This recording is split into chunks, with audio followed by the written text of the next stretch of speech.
she wanna stay. Singing to your bitch like I was Drake, yeah. Don't just try to tell me you love me. Can't keep it real if you really don't trust me. Come with a real, you here up in the front, so you get my meals. I'm gunning for the money in the bank. Coming with a dank, scrolling in the tank, rolling with the gang. You sitting out on the sideline tripping, I go to the hole with the rock like Pippin. Yeah. I'm okay. What up, though, everybody, and welcome to the Woodward Heavyweights live on Woodward Sports. Make sure you smash that like button and subscribe to the channel. Right now, as we speak, U.S. men's team is visiting with the Don. Oh, God. Yeah, I know. Hot start. Hot start. I mean, hey, it's, put it on the table. Political? Put it on the table. Yeah, how do you feel? I want to know your specific political opinion. Put it in the chat right now. We're going to read every single one of them, and we're going to argue them live. No, we'll see who wins. Team USA's in the White House right now, and whatever. They're there. They're cool. They're doing their thing, and that was a hot start. It was a hot start. Like I said, put your specific opinion in the chat, and we'll make sure to not read any of them. For Easy, for Nick, for Chris, I'm Spencer. We'll read the best one, so make sure it's really good and really lengthy. Yeah, really lengthy. Yeah. We'll pick the best one, and we won't read it. But, it's shout out to Team USA. And in other foreign diplomatic news, shout out. The Detroit Lions will be officially playing in Germany next season. Deutschland. I think Deutschland. Yeah, sorry. I think they lost the right to call it what they want after they did what they did. Those sons of bitches. We don't forget. Dirty Deutsch. No, but hot start. Hot start. Dirty son of a Deutsch. Hot start. I think we all kind of knew that was coming. Like, just a little drop down. Listen, we're making pit moves here. I want to get out of you on this one. How does that make you feel?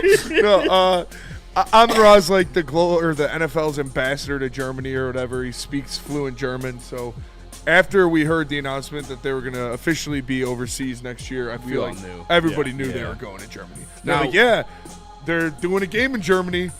The Lions are doing an overseas game. It's like, oh, well. Okay, it's in Germany then, yeah. That last year, is it the last year or the year before, Nick, you may know more than me because you get the emails and stuff like that from the season ticket holder stuff.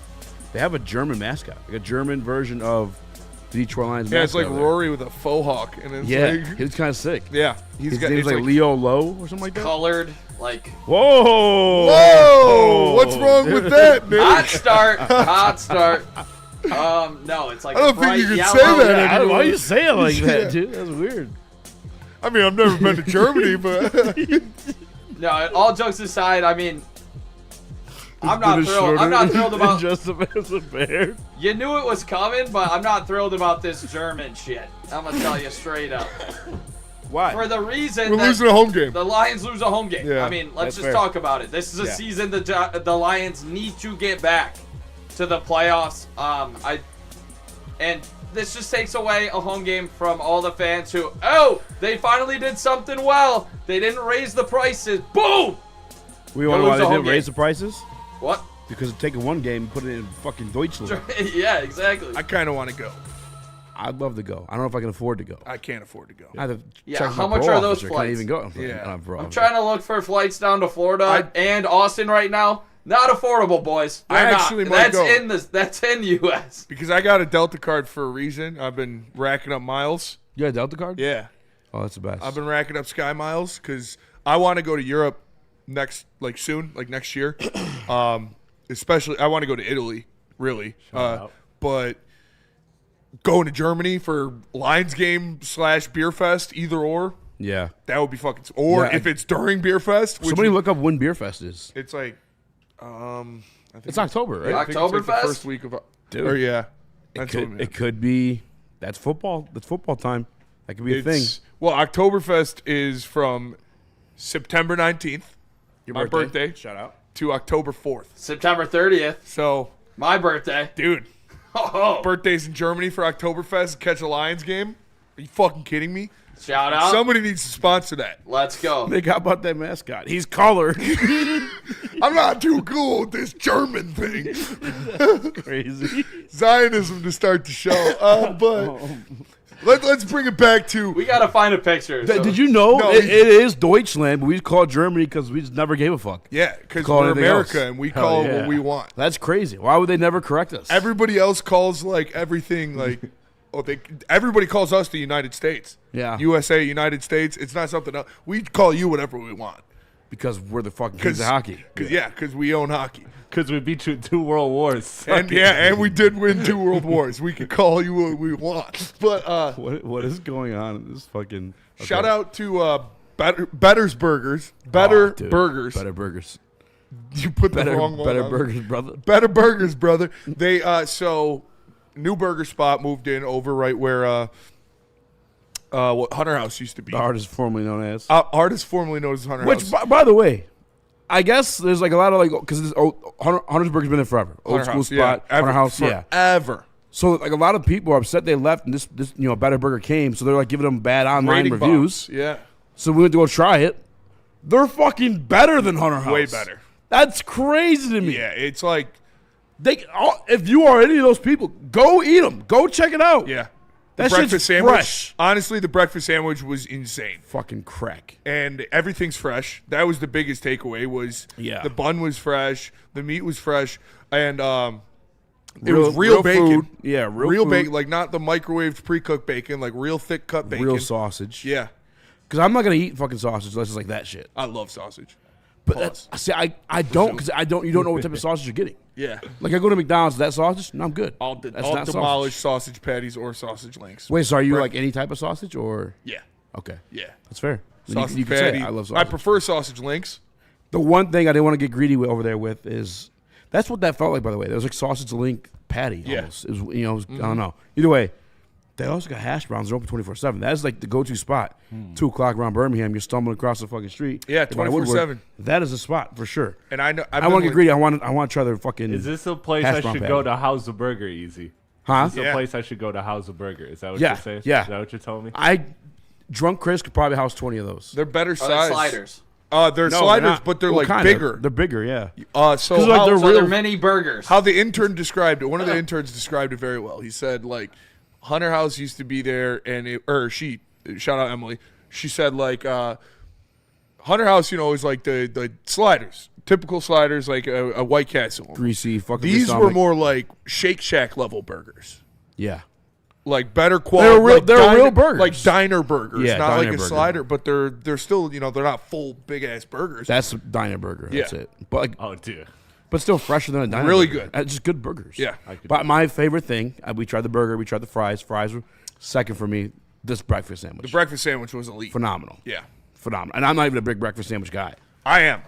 I love a breakfast sandwich, and which is clutch. I told him I live, right over here. Yeah. I was like DoorDashing, a breakfast because Sunday I'll wake up fucking hung as shit. Yeah. And wake up like Sir Alan. But What do you want, bud? But no, like DoorDash some breakfast sandwich. I'm just gonna come down here and get some because that For sure. real good. Absolutely. Fresh egg too. They crack the egg on the grill. It's not like a microwave little disc. Do we have Miami videos from Team USA? did I forget to There's send them? one No, in but there. I can look for them. Do you have the one? I the ones of them Breathe singing the in Pledge of it. Allegiance. There's one. There's one. Watch out. No, It the good one, the downloads. clean one, the clean one. Is there nips in the background? I'll double check. I think there is. It's not the one you're thinking A of. lot of nips out on Twitter. There's a lot of nips out on Twitter. I also, never mind. I don't even want to go there. No, what? Go there. Just like the Twitter stuff, man. It's not real. Just shut up, Yep. man. Jeez, Fake. I read that. Wasn't that fucking crazy? Yeah, Not- I got through like half of it. but- Since then, what, they're 2011. actual bots? Yeah, since 2011, the online users have fucking more. I don't even know the fucking actual quintupled. Quintupled, yeah. There was 300 million Facebook users in like 2011. Now there's like fucking billions. And then they found that thing in the HB Gary hack. Operation Metal Gear. Look it up. It's fucking real. I sent Nick it to confirm. But anyway, I'm finding the one without nips. Because a lot of people look at this video and they see Team USA celebrating Spinny. I see Brady Tkachuk, Jack Hughes. These are Detroit Red Wings. Ooh, man. The comments about people get me loving going. Dylan Larkin on this team were not fake at all. Every day. Very real. Every day Second you person heard to shake the somebody else president's saying hand it. Yeah. was Dylan Larkin. First was Matthews, the team captain.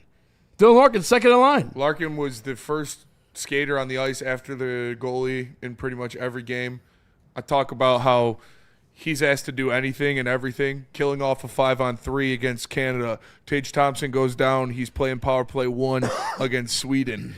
Obviously, we saw in the Four Nations when, who was it, Eichel or Matt Tkachuk went down, he got bumped up to the first line. Like, he does everything for this team. They all love those guys. Every time you looked at one of these videos, it was a different guy on Larkin's shoulders, and he was just bouncing up and down. Like, I'm watching it Larkin's the fucking man. Don't you got a bad back? Like, fucking put this guy down. He can stand up and party. Larkin's a horse, dude.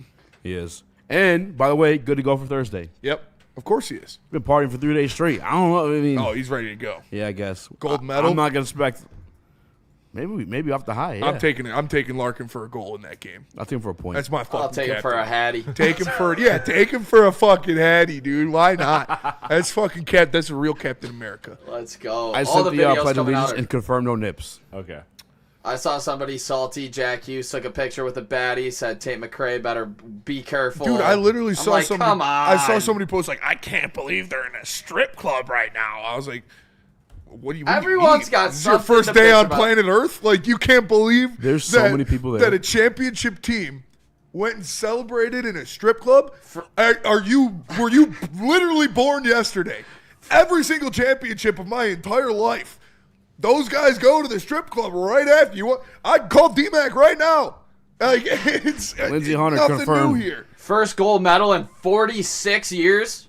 They're going to 11. Guess where the Florida Panthers won after they won the Stanley Cup? 11. Guess where the Tampa Bay Lightning went after they won the Stanley Cup? 11. Like, it's what are you talking about? Guess what Detroit Lions are going after they win? Legends. And Shout out to Miley. Shout out.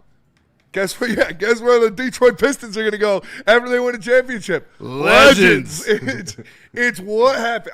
I honestly couldn't believe it. I was like, this is. I feel like everyone could genuinely ridiculous. appreciate a good pair of tits. Everybody loves tits. Despite your sexual preference, like you could appreciate, like, goddamn. Damn, and some nice tits. Nice tits. And what? Sex work is fine work. Let these ladies. You think the strippers at the strip club Bro, are like, all day. oh darn, here comes Team USA? Yes. What? No, they are lining up at the door to work that night. They get paid. It's good money. Let them strip. Who fucking cares? You're casting disparages on them on Twitter. That's not feminist of you. These guys are patriots and feminists. They're paying their damn tuition after winning a gold medal for their country. Get the fuck out of here. Fuck out of I'm here. open. I'm always fucking open. Shout out to Larkin, man. I'm Shout out glad he to got Larkin. that experience. And like the presidential shit, I don't even like the guy. Don't care. I would still go to the White House just to see the White House. Yes, absolutely. That's like that's some cool shit to do. We've talked about a lot of files and fucked up That's things and all of that. Yeah, let's not go there. We don't want to go. You guys know. Like, I'm veering off the tour. Yeah. I'm veering off the tour if I go if to I the have the White House. opportunity as a gold medalist to go to the White House, I'm going to the fucking White House. Yeah. Sorry. And the women aren't going. Do you think they would have if that call didn't go down with Donnie? Either So, way. no, it's not because I don't know if they would have. They said it was Ellen because Hughes- of pre-scheduled. Yeah, things. yeah. Because they won their gold medal, like, what, 3 days earlier? Yep. They already had shit doing, going back to school, going back to work, you know, whatever the fuck it is. They already got their fucking plans. And Ellen Hughes was talking about it. She's like, there's no, the men, they love the men love them back. They're talking about the teams. They know there's no bad blood there at all. I don't know. I think all that shit's a nothing burger.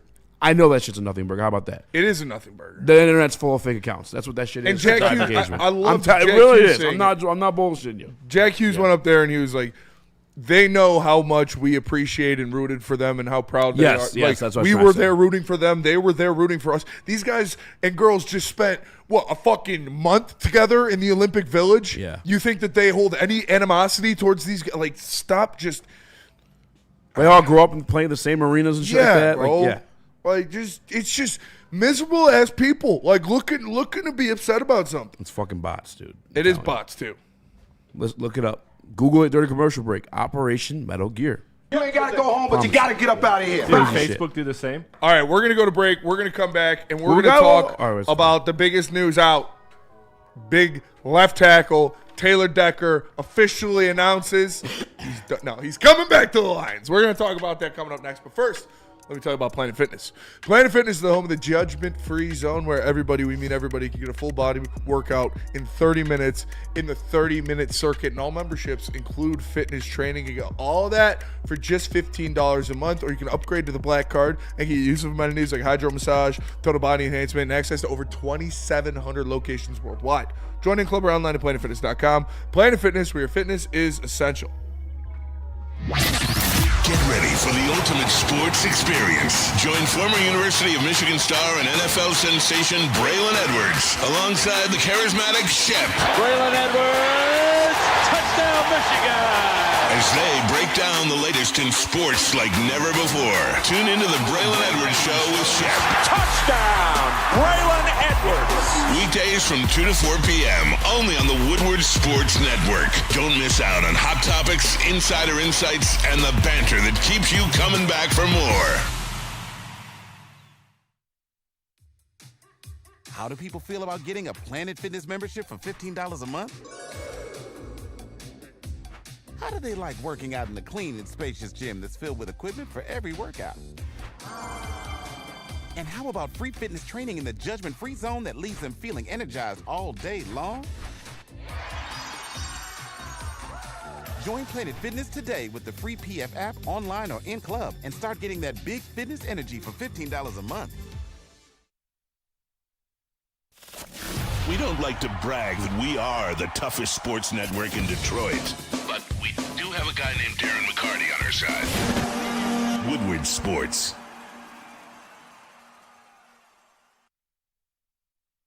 Massage Chair House. Listen, the All-Pro shop there, the Hall of Famers shop there. You might bump into one at the corner of Woodward and Long Lake Road. My guy, Dr. Eric Duncan, hosts the largest massage chair showroom this side of the Mississippi. It's why he has the biggest and best massage chair review channel on the internet. Check it out at massagechairhouse.com. .com. Tell your friends, tell your dad, tell your mom.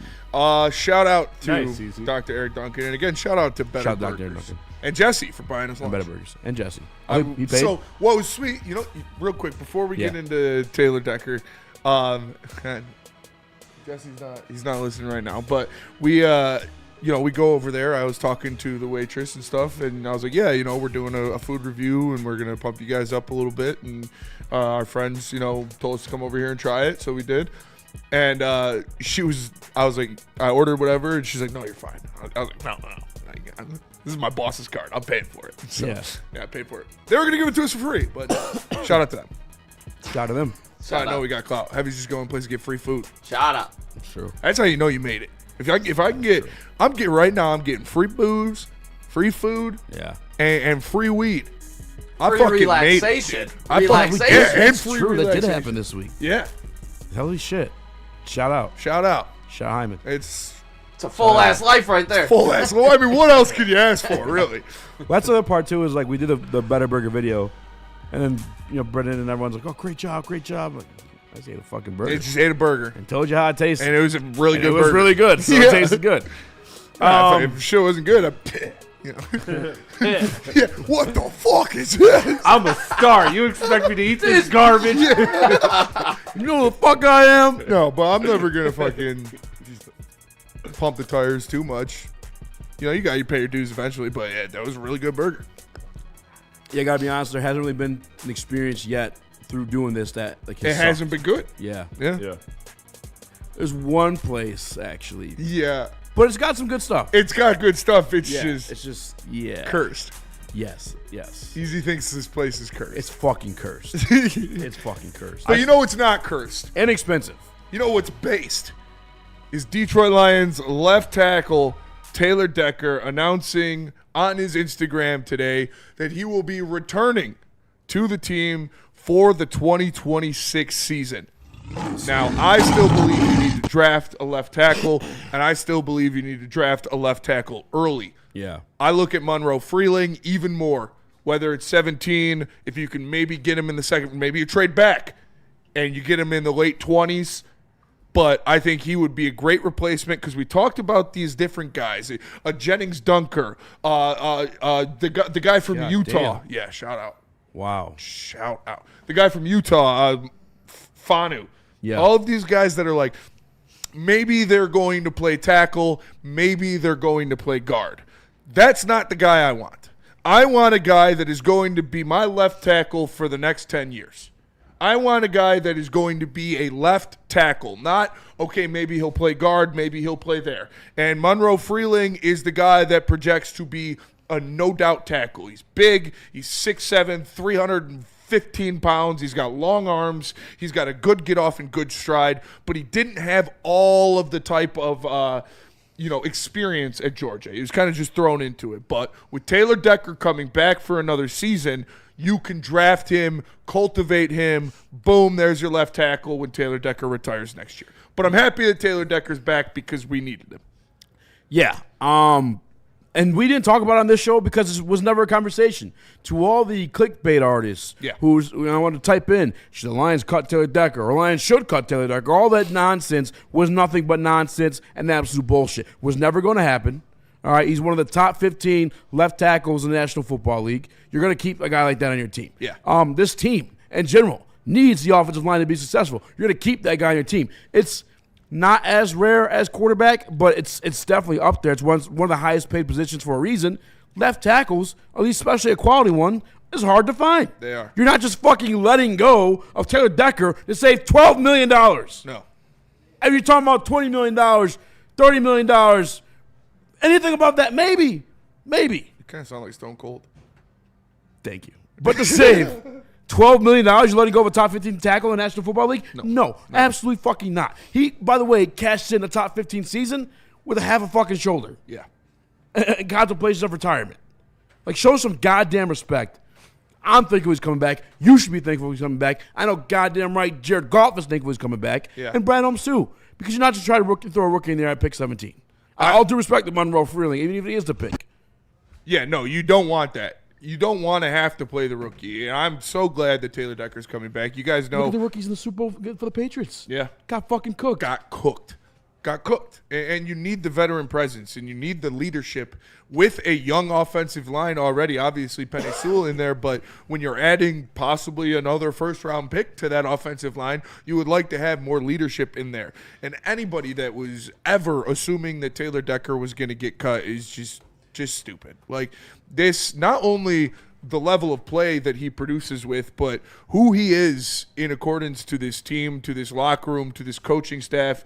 He is too important of a figure to be treated like that. This is a guy, he's been the Lions left tackle for 10 years? Yeah.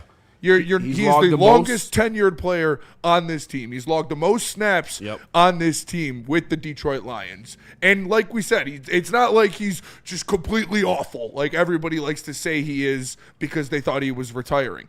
But it's good to have him back. You needed him back for the locker room, for the stability of this offensive line that was already shaky in the interior.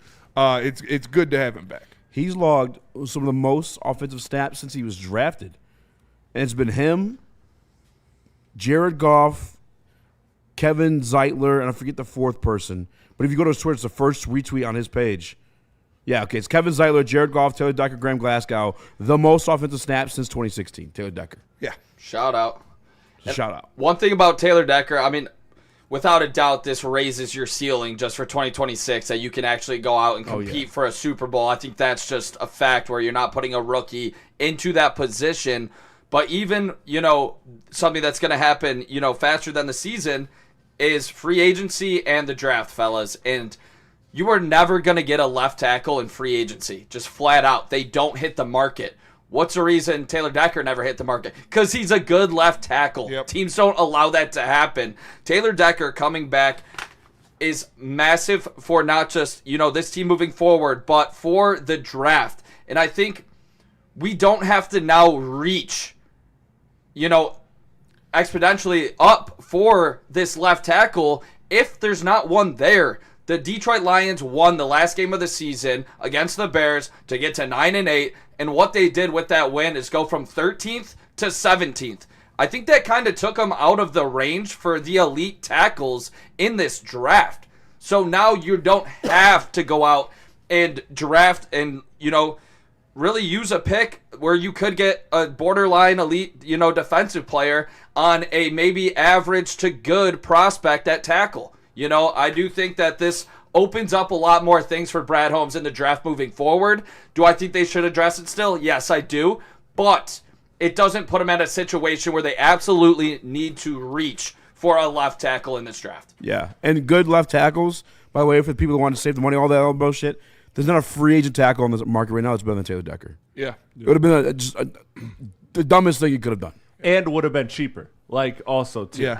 Like, there's not that price point either. So, to me, this was an absolute – I mean, this is the biggest thing to me that's happened to the Lions in terms of, like, something I could put positivity in. I know that the stakes of hiring the offensive coordinator and such are very important. But this, to me, is the most important because this is a known entity in a year where you got a lot of unknowns. You need as many known facts as possible. And what I know for a fact is that Taylor Decker is a good left tackle for the Detroit Lions and that you need that. So I'm excited. I'm thrilled. I'm also a firm believer, too, and especially if you get that left tackle in round one, that a year under Taylor Decker's tutelage, and not that I think Taylor Decker would be going far away from this team after retirement, but I still think that having a guy like that day in and day out for the Detroit Lions, for that young prospect, would be just, even for a year, phenomenal. Like I really believe in that learning from the veteran perspective. So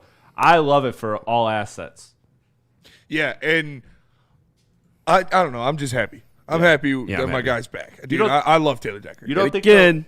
This opens the door. The last dance for his best friend. Yes. Hey, Frankie boy.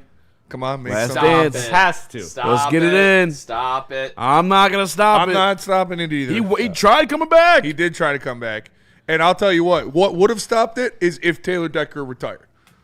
Yes, But if he's yes. still there and if Hank Fraley's still there, They're they best can convince friends. Frank to come back. Yeah. Come on, man. Yeah. I'm keeping that. Mishanugo with the super chat. He says, a narc wouldn't go to the strip club after a ship. That is true.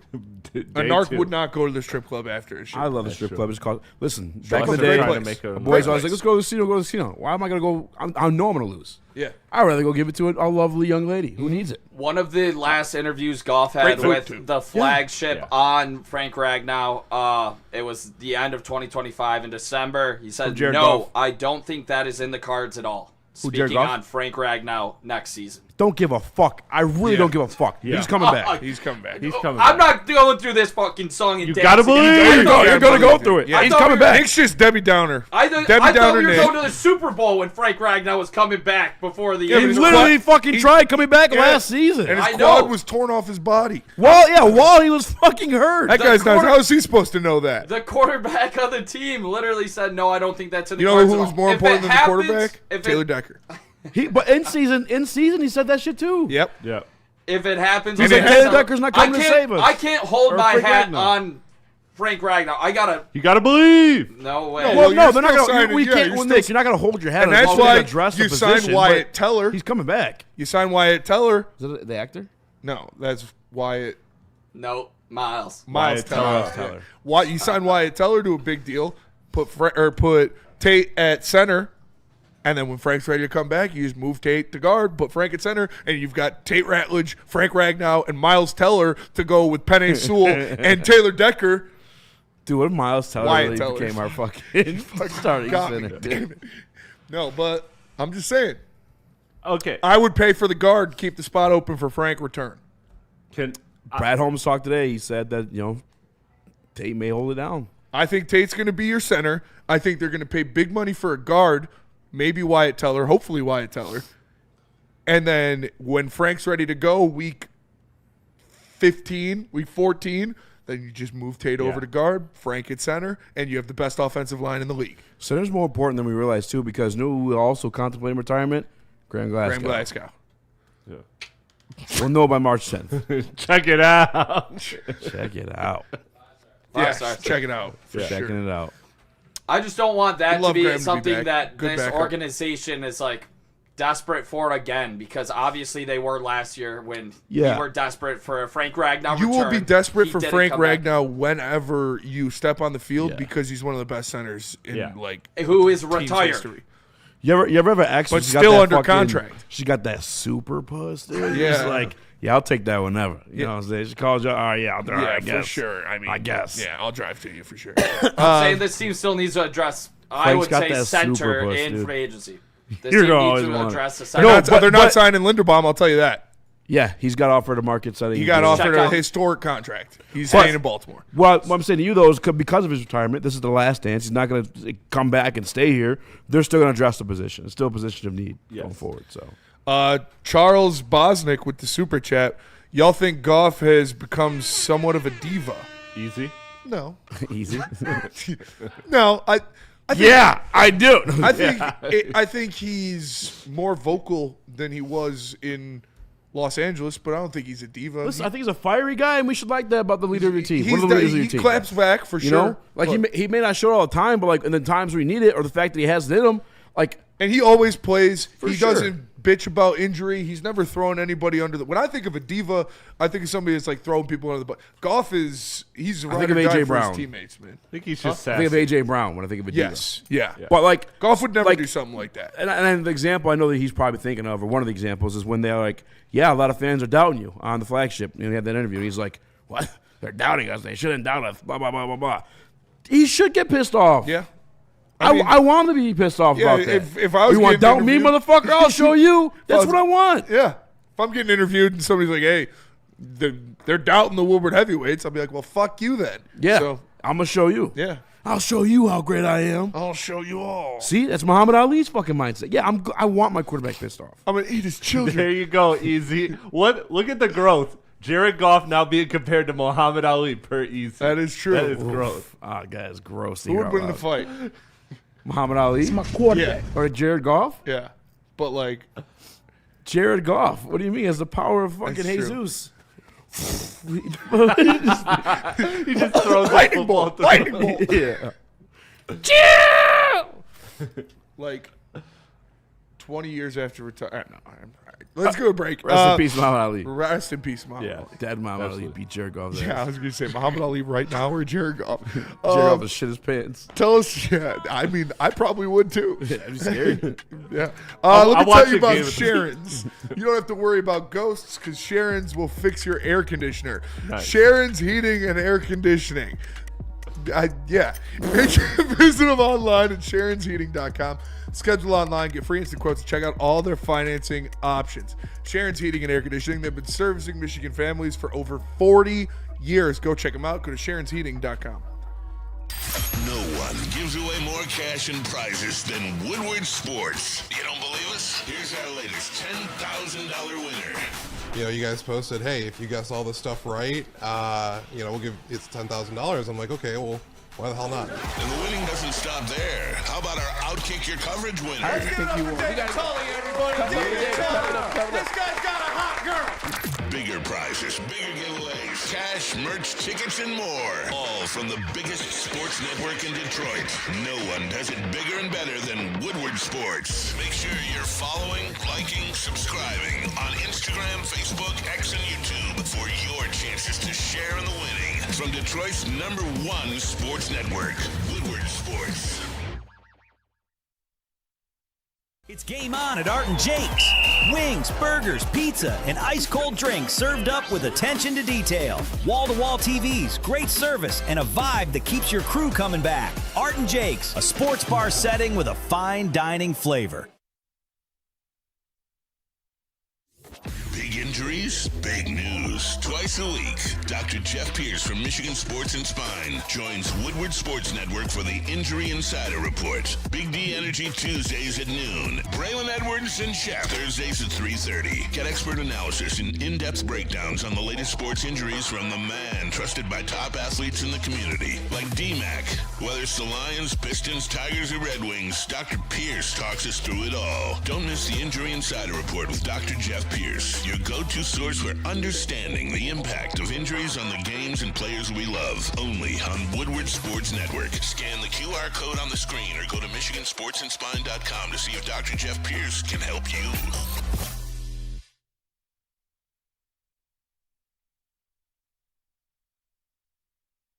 Thanks, Chris.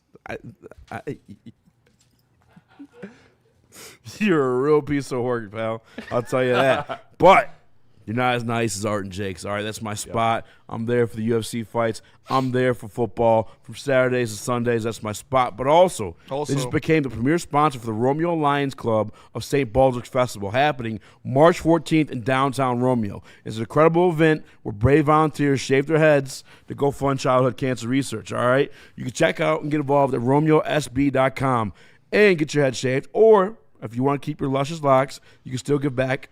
Visit Art and Jake's or scan the QR code and donate directly to the team and help them crush their goal. What up, welcome back. Whatever ways. Oh, yeah, shit, my bad. You're good. I'm easy doing my super Raxter on Chris Nichols call. Smash the like button, be friend, tell a friend, and share the stream. Share it. We had a phenomenal basketball game that we will talk about. But right now, we know what sells in science. All right, Brad Holmes at the podium today. Dan Campbell at the podium today. We got sounds. I kind of want to keep positive for right now, to be honest with you. There's some stuff where it's like more questions like the future. Let's do the positive. Let's do Dan Campbell on Petsing. Let's hear it. Spencer's favorite. No, it wasn't that. It was just the way that he talked and the way that he saw the game. Man, his confidence, his conviction, his knowledge, his detail and everything, and why he was doing what he was doing and what he was thinking and how he was teaching it. Throw curves balls at him, man. He was all over it. It was good, man. It was. I just loved the way that I loved his presence, and I loved the way that he taught, and I loved the detail behind it. And then I've seen the tape. I know what the tape is. And I just think he's a creative guy and can make things happen with, tell me what I got and I'll figure this out. I love that. Back to, I think a couple weeks back, I know we were at Black Rock when I originally said it, but I was listening to Mike McDaniel, of all people, one of his interviews from when he was coming out of. Yeah, that loser. Yeah, that loser. Who, did produce less than Drew Petzing. But anyway, he was talking about when he's coming out of Washington, like what made them great offensive minds. And they drafted Robert Griffin III, and they're like, whoa, we don't have a system for Robert Griffin III. So they then had to scheme up and devise a system for Robert Griffin III. Then to build it from scratch, like Tony Stark in the fucking cave. Drew Petzing is of the same elk. Right, that's what Dan Campbell's talking about. He can make something out of nothing. He's gonna work with what he's got. I saw it on the film. We watched it in the film. Right, that's the beauty of this, because I think Dan Campbell, just the way I'm hearing him talking about him, the way now we hear Ben Johnson talking about him. He said something again about him today too. Dan Campbell's now kind of has a guy much like Ben Johnson, where you get the offense, I can leave on your desk, and then he can go work on the defense, because defense needs to work. And it's something that leads to another video we'll play today too, where Dan Campbell in the last 3 weeks, he's been working on, Smitty? The defense. And that tells me he's at ease with Petzing having that offense. He's at ease. And I'm Petzing, he got Kafka as well. Yeah, and you need to be. Coordinators. Yeah, that's why you hire an offensive coordinator. That shouldn't be like something we're applauding, but it's something that needed to happen, and it's something they needed to address, because they couldn't go into another season where Dan Campbell has to be over fixated on the offense. Because we heard about, when we had when we had Michael Brockers on. And he talked about, the defense could feel that and be like, oh, all right, he doesn't really care about our side of the ball, Yeah. So it's good to have that he has that trust in Drew Petzing. Hopefully he upholds that trust to him for the whole season and going forward. But, again, having not one but two offensive coordinator level minds in that system with Mike Kafka and with Drew Petzing, I feel like takes a huge burden off of Dan Campbell, and that is extremely important for what they're doing. Because like you said, Shep was the guy that you thought Dan Campbell would have had to help last year because, he's the first-time coordinator. He's the younger guy, so he's going to need a little bit of help, while Johnny Morton was the guy that has been there, done that, so you think you can leave him alone.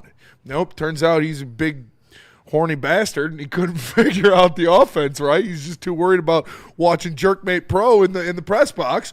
And so now you have guys that you can trust to run that offense, and that'll allow him to do more and to make sure, like we said, how many times last year was it, oh, this unit looks bad in this game, or this unit looks out of place in this game, or the special teams cost us that one. Now Dan Campbell, Miles Teller, and Dan Campbell. Miles Teller can play Dan in the movie. No. A young Dan. Nah. Dan Campbell Well, I saw what will he's- be he's able to 6'4". plug the holes in the ship while Petzing and Kafka steer the offense. Who And plays Dan Campbell? Denzel? No. Denzel. He's just in a white face. I know I love you guys, man. Probably. No, I love you guys, man. Probably like a WWE guy, right? Like My man. maybe You know how I love you guys, man. I'd have to. Ah, you motherfuckers! I'm putting up down to Baligian Bay. It'd probably be a WWE guy. I'd have to ask KG. Who in the Stone Cold. WWE do you think could play Dan Campbell? Just put a wig on Stone Cold. Yeah, I feel like They it's kind so of have the cold. same Texas accent. They yeah. do? I will take that, honestly. do? Caseville Dan Country Campbell Boy. would just do it. He says we got the bottom of the barrel offensive coordinator. That's not the case at all. This guy's a good offensive coordinator. He's a smart guy. Yeah. Your man's Mike McDaniel was behind him in offensive production last year with a better team. And guys have been in this system for multiple years. Drew Petzing was doing this shit with scraps. Produced a better offense than Mike McDaniel. I'm telling you, this guy's going to be nice. I think the only reason why we don't like him is the hair. To be fair, And you don't know him as well. Tua's brains are scrambled and Tyreek Hill broke his leg. It's fine. So we got one guy worried about Call of Duty when he is available, That's and half the time he's not available. Then you got Jacoby Brissett. I'm thinking back to the day we got him here, just for a second here. We had our own, very own old, guy cooking up graphics. Shout out Noah. He had that offense in jail because of Drew Petzing. Are we forgetting this? Could this be a little bit of maybe some Stat Padford-esque Arizona being such a bad team, scoring late in games? Like, No. have we taken a peek? They Because couldn't have had a tough strength of schedule last year. I mean, they definitely played the Seahawks and the Rams twice, That's so true. that is two powerhouses. But I will say, Dan's going to back his guy up here. He made this decision, but based on the decisions he's made, he has now fired Anthony Lynn and Johnny Moe. Those are two of the three. He hired Ben Johnson, phenomenal hire from within. Yeah. A+. But the other two haven't worked out, and that's just a fact. Like, But the so other I'm not two- saying this one's like bulletproof, that this guy is like a can't miss Bulletproof. OC. I've never seen you more fired up Bulletproof. for a single coach in the history since I've been on this show, Easy. You are all in on Drew Petzing. And I wasn't with the other guys. And what happened with the other guys? This guy's different. The two guys they failed, Anthony Lynn, Johnny Moe, old fucks. Yeah. Old, hard-headed fucks. You're right. They don't want to open their minds up to new school football, the way things are going, what's trending, what's hot, what's gotta go working home, but you in the gotta modern get era up of outta here. NFL. Bye. They fucking sucked for that reason. You're fired. These young guys, no offense to the old guys, they know what it is. All right, they grew up in a different era. They know that the new rule changes and how you can take advantage of them. Like he's a smart guy too. Boston College, Ben Johnson said it multiple times, doubled down on it today. The 13 personnel, perfect example of that too. He started doing that before Sean McVay. Sean McVay played him twice a year. So, hey, you know what? Sean McVay, brilliant offensive mind, by the way. Yep. I like that 13 personnel. He was the first person to ever do 13 personnel. Is that what you're telling me? He was the first one to run it heavy, yeah. Sean McVay, you know what? I'm gonna start. Let me steal a little bit of that. That's another brilliant offensive mind, Sean McVay. Copying Drew Petzing. Just saying. And obviously, you got Taylor Decker back. That's one of my camp. For me, that's why I'm talking a little bit more shit. You know what I'm saying? What? Nobody wants him to be bad here, Easy. I No. hope we're on the same page. I'm not saying you want to be bad. I'm just saying I got one of my offensive linemen down now. 91 more. I'm for sure full-hearted. Drew Petzing gonna make a lot of people eat crow. Got to go out there and win a Super Bowl to do it. Does he? Yes. Does he say he's a good offensive coordinator? To have success, we want to win a Super Bowl. No, for sure. I'm not saying we don't want to win a Super Bowl, but to prove that he's good, it doesn't have to win a Super Bowl. I mean, you were caping with Dan Campbell last year about how good of a play caller and the offense was last year. So would going out there and having another good offense but not winning a Super Bowl matter? I think what I'm looking for out of the offense this year, what I'm expecting out of the offense this year, if Balance. they grab, efficiency. Balance is what I need. Efficiency for me. Because last year, it was really, really, really dependent on explosive plays from explosive players. Like I think it was Detroit Times posted Jared Goff, touchdowns, 25 yards, 30 yards, 40 yards. Then, but after you get to the longer yard ones, Yeah. it was like a 15-yard pass to J-Mo, fucking scurried up the field. You know, I'm like, Yeah. well, that's not really a fucking 50-yard touchdown, man. We'll take it. And again, we have talked about multiple times, like, this offense is kind of idiot-proof. And we saw it last year where you had an idiot, but it was still a top 10 offense in the league. Yeah. Like, But that's what I'm who saying. got fired halfway through. But the So way to they have do a it, guy though, who with can explosive drive it- plays. You know what I'm saying? Like, Yeah. like, be consistent. Yes, you need to be balanced. Like, how many third quarters in the back half of the season we're just like, what the fuck is going on? Yeah. The Rams game, the Steelers game specifically, those games back to back, I'm pretty sure you went 0 for 8 on series in the third quarter specifically. And it was up against like every top defense that this team played. This team choked besides the Rams. They really did. And they got in a shootout with the Rams. You know, the offense looked pretty good, but second half it didn't, like you just talked about. Yeah. But against every solid defense that this team played, you want to talk about the Packers early? You want to talk about the Eagles? I mean, even late against the Chiefs, they looked bad. Like, this team choked against good defenses, and the Chiefs weren't even very good. But that's what I need to see improvement in, because these are the teams that you're going to see in the playoffs. Nothing matters besides that now. I mean, to get back there, it's going to obviously be ideal, but you need to be the offense that we saw for the Ben Johnson years against these elite defenses that gives your team a chance to win, because this defense, with all of the question marks, is not going to be elite. The defense is really concerning. Exactly. So this offense needs to carry the weight for this defense, and that's why it needs to be able to do it against good teams. And that's why I'm glad we got Drew Petzing, and we'll get into Dan Campbell, talking about what he's been able to do since hiring Drew Petzing. But first, we got to pay some bills. What bill am I paying? Loom. Let me tell you about Loom. Go to Loom.com and find a dispensary near you today. You can use promo code TaxBreak80, and if you pay more than $80, you'll get 40% off. And remember, all first-time customers will get a free shake ounce. So go to Loom.com, Loom Cannabis. Find it near you today. Love Woodward Sports? Love wearing clothes? Then you should be wearing Woodward Sports clothes. Check out our full line of merch at woodwardsports.com. Just click on shop. We have all your favorite designs, like Dan Campbell kneecaps, Woodward golf, and of course, our own logoed out merchandise. Men, women, infants, kids, all love Woodward Sports. Impress your friends. Impress your boss. Impress your dog. Buy Woodward Sports merch today.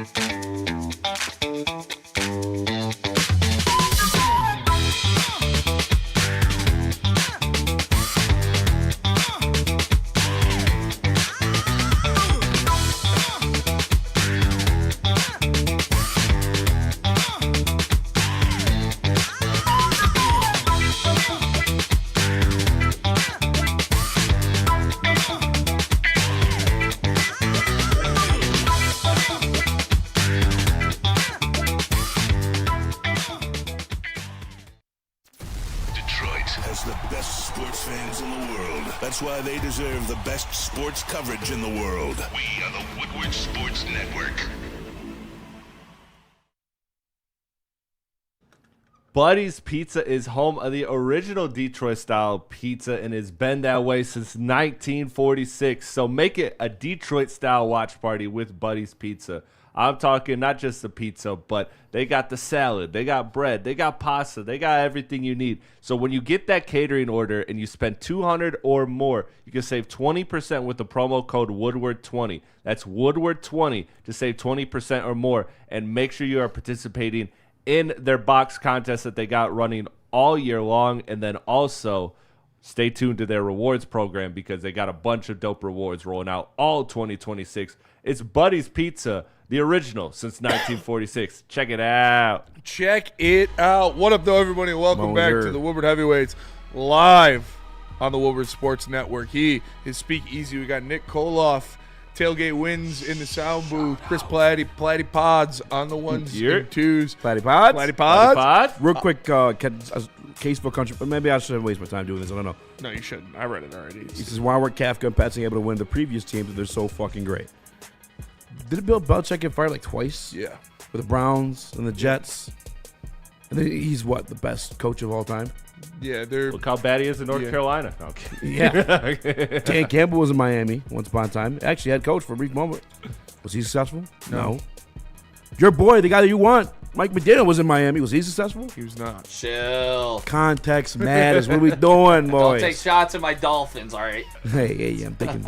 He's just trolling. There's a super chat in they're not my there Dolphins anymore. from Charles Bosnick. He says, I disagree. We need a great defense and a good offense. I mean, yeah, that's normally how you win championships, but we're not going to have a great defense.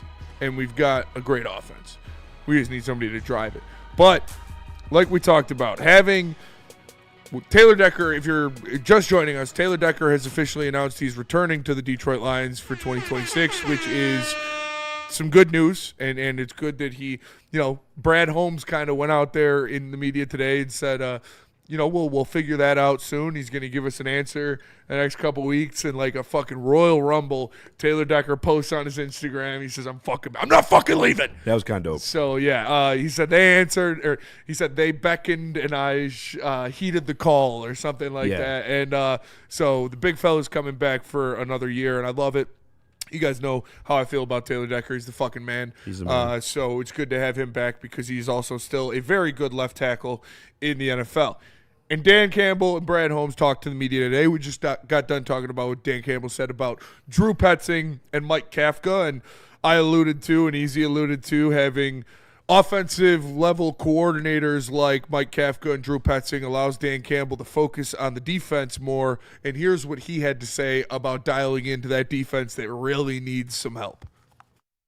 So most time I've had to be able to sit down with the defense and just go play by play, cut up by cut up. Let me go back. I think Shep did a good job, and I think he learned a lot, and I think he grew a ton. And I love the staff that's around him. I really do, man. I think those guys from Casey Rogers to Shea Townsend to get Jim O'Neal back, Sean Dion Hamilton. I just think it's a really good unit, man. It's an experienced unit. I think we got a lot of flexibility on what we do. Man, we just got to tighten the screws on a few things. But I love the staff, and I love what we do. Man, are there things, we've already been through the cut-up, like, man, if we could go back, maybe we would play a little bit more of this or a little less of this. And so I think there's a lot of clarity in some things, adjusting when we get a few injuries here and there. What can we do better? What do the players, what can they do better? How complex is this really? Is it out of their wheelhouse? It's just we're asking somebody to do something they cannot do. So I think it's to be able to go into year two and learn and grow with a guy who is receptive. He's always looking for answers. He's always looking for new ways to do things. I'm talking about Shep, and with an experienced staff around him. So that fired me up.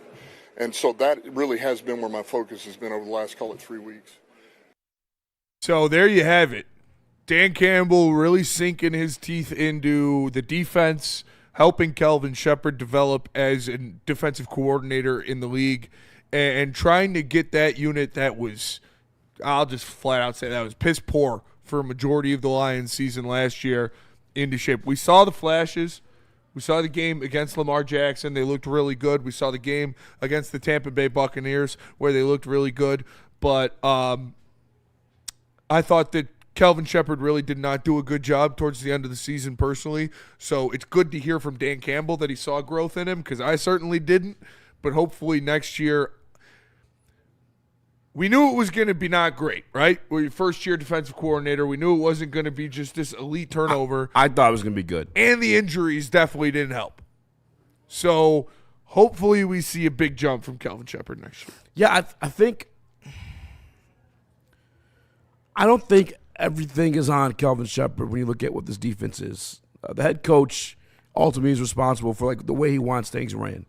And listen to Dan Campbell, again, that's that old system. Do you have that old graphic, Chris, from the week I was sick? I sent it in.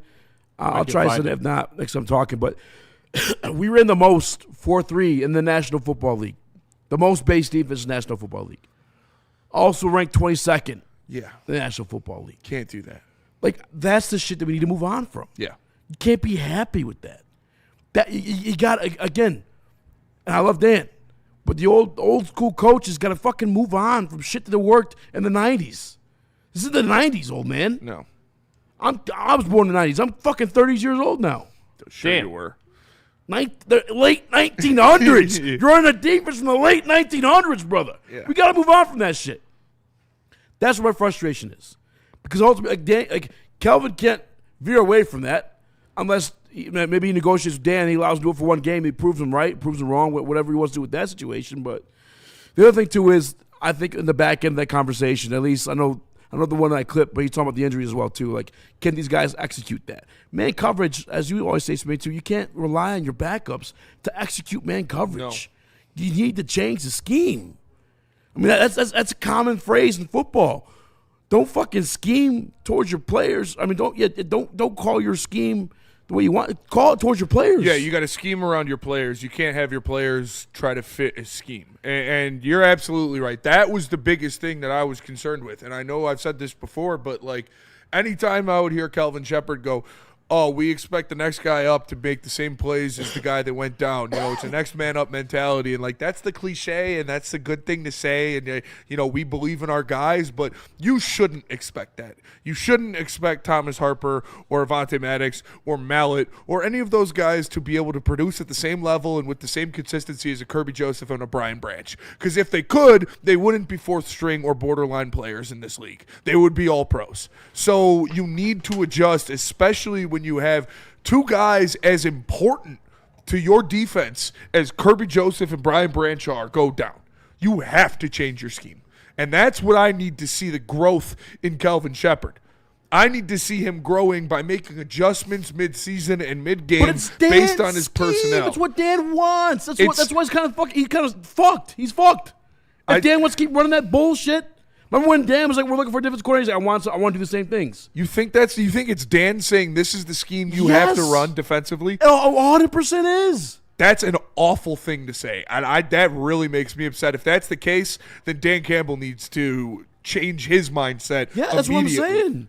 I think one thing that stands I think it's on Shep because this is the scheme that he grew up in with Aaron Glenn. This is Aaron Glenn's scheme, the same scheme that Aaron Glenn runs in New York. It's the scheme that he knows because he grew up in it, and they went to him after having very limited experience as a head coach, or as a coach, period. So he didn't have a lot of schemes to mold together to make his own. He is going, oh, this is the scheme he ran with these guys that I grew up in, so I'm going to continue to do it. I don't think it's Dan Campbell saying this is the scheme we need to run. 100% on the head coach that has the ultimate trigger on whatever's being ran and whatever formulation it is. When you go listen to Dan Campbell last year, I'll pull a clip if I have to, talking about what type of defensive coordinator he said point blank, I want to do the things we were doing before, which is the man scheme, which is the three linebackers in the field. This is Dan Campbell's call.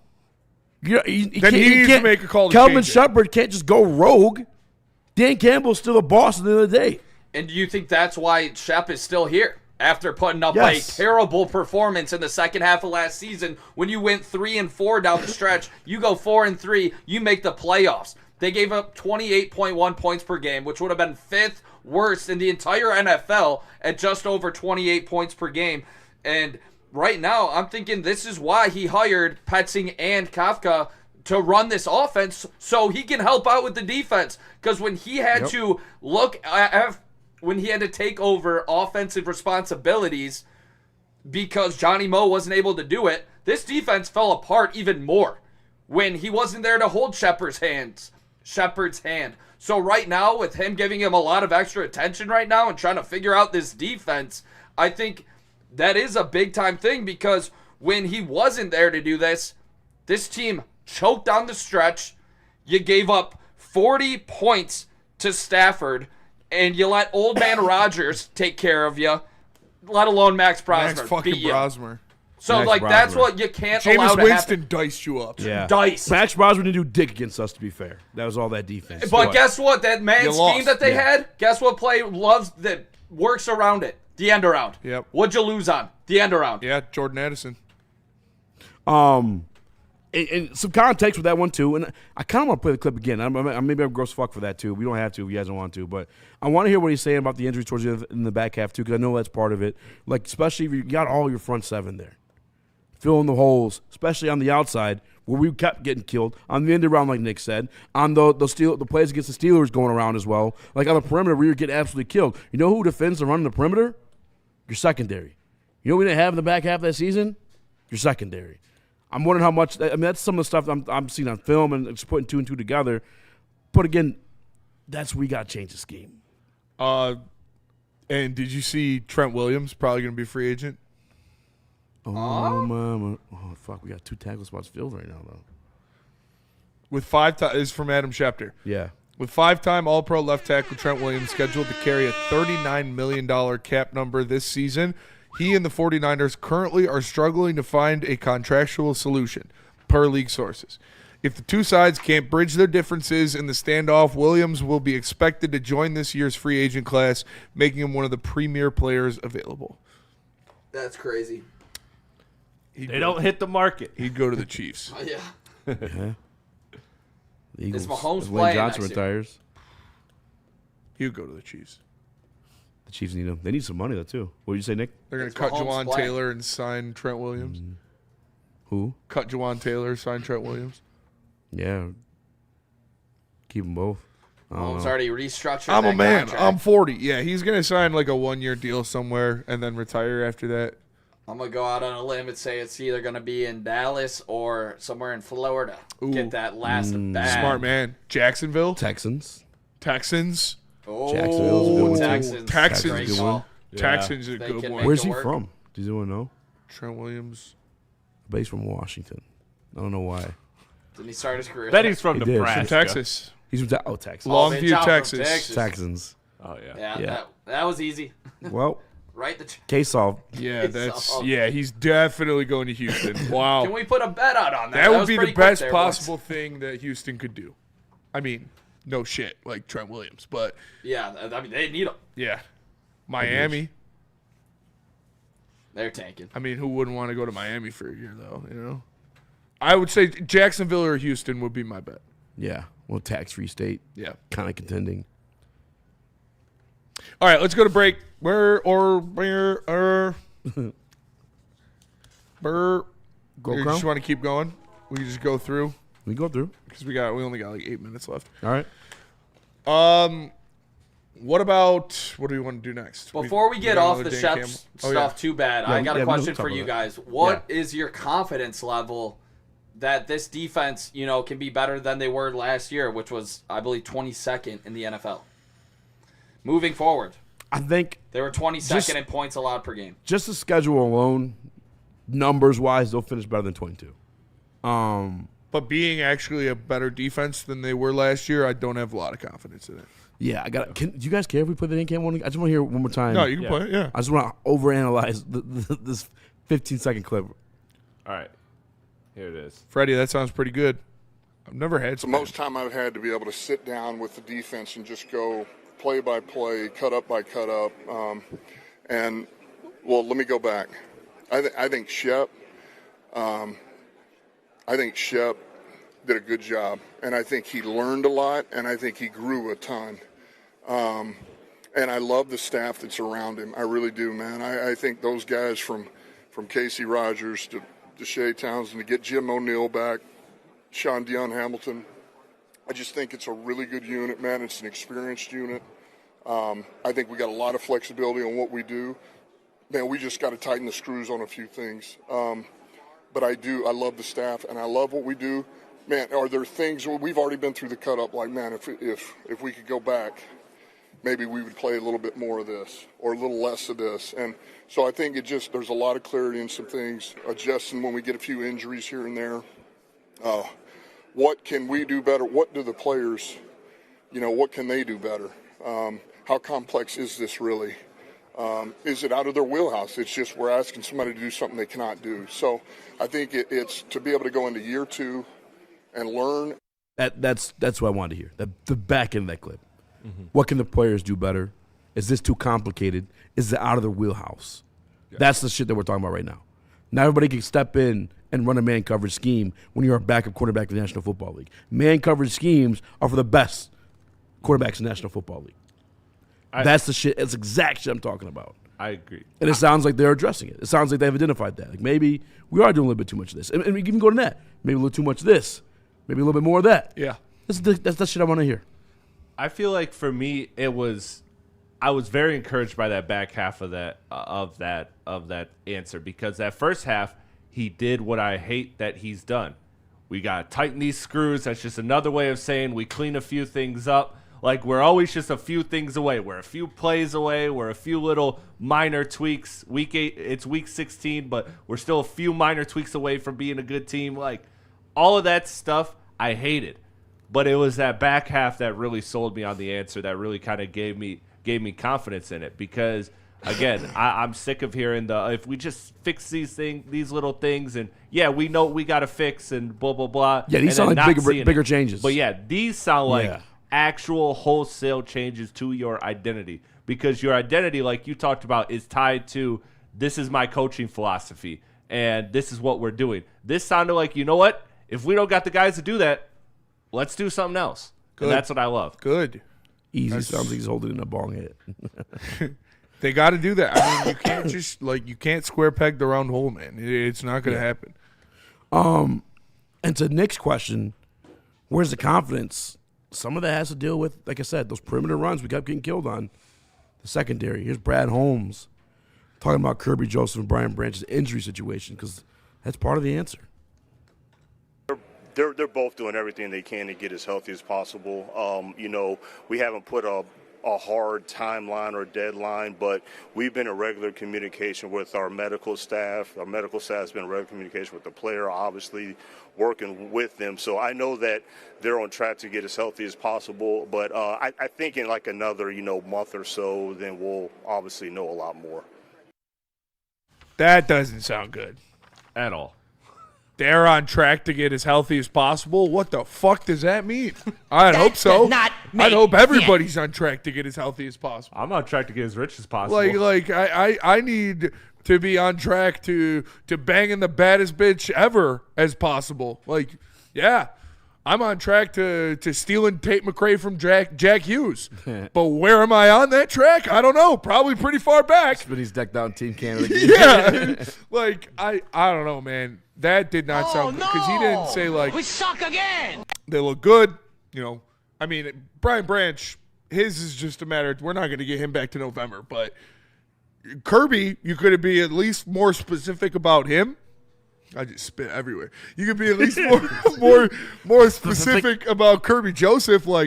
He's looking to hopefully start the season with the team. That would be something I would like to add. It did not sound good. Like I said, Brian Branch, we know that he's not going to be back for months. Yeah. He's not going to be back until, at best, midway through the season. So I would have preferred, maybe it's on the question. I would prefer a direct question of, do you think Kirby Joseph will be able to start this season healthy? That's what you need to ask him, for me. Yeah. Because for them to be on track to being as healthy as possible whenever they get healthy, it's okay. That's not an answer I like to hear. Yeah, I think they asked Dan as well, and Dan, with Kirby specifically, said we're a month away from knowing. Oh, my God. Yeah. That's not good. That's not great. And then for Brian Branch, you just don't know because his Achilles injury. Brian Branch is, he's going to be back when he's back. And it's weird because, how do you address this in the offseason with some sort of expectation these guys can come back?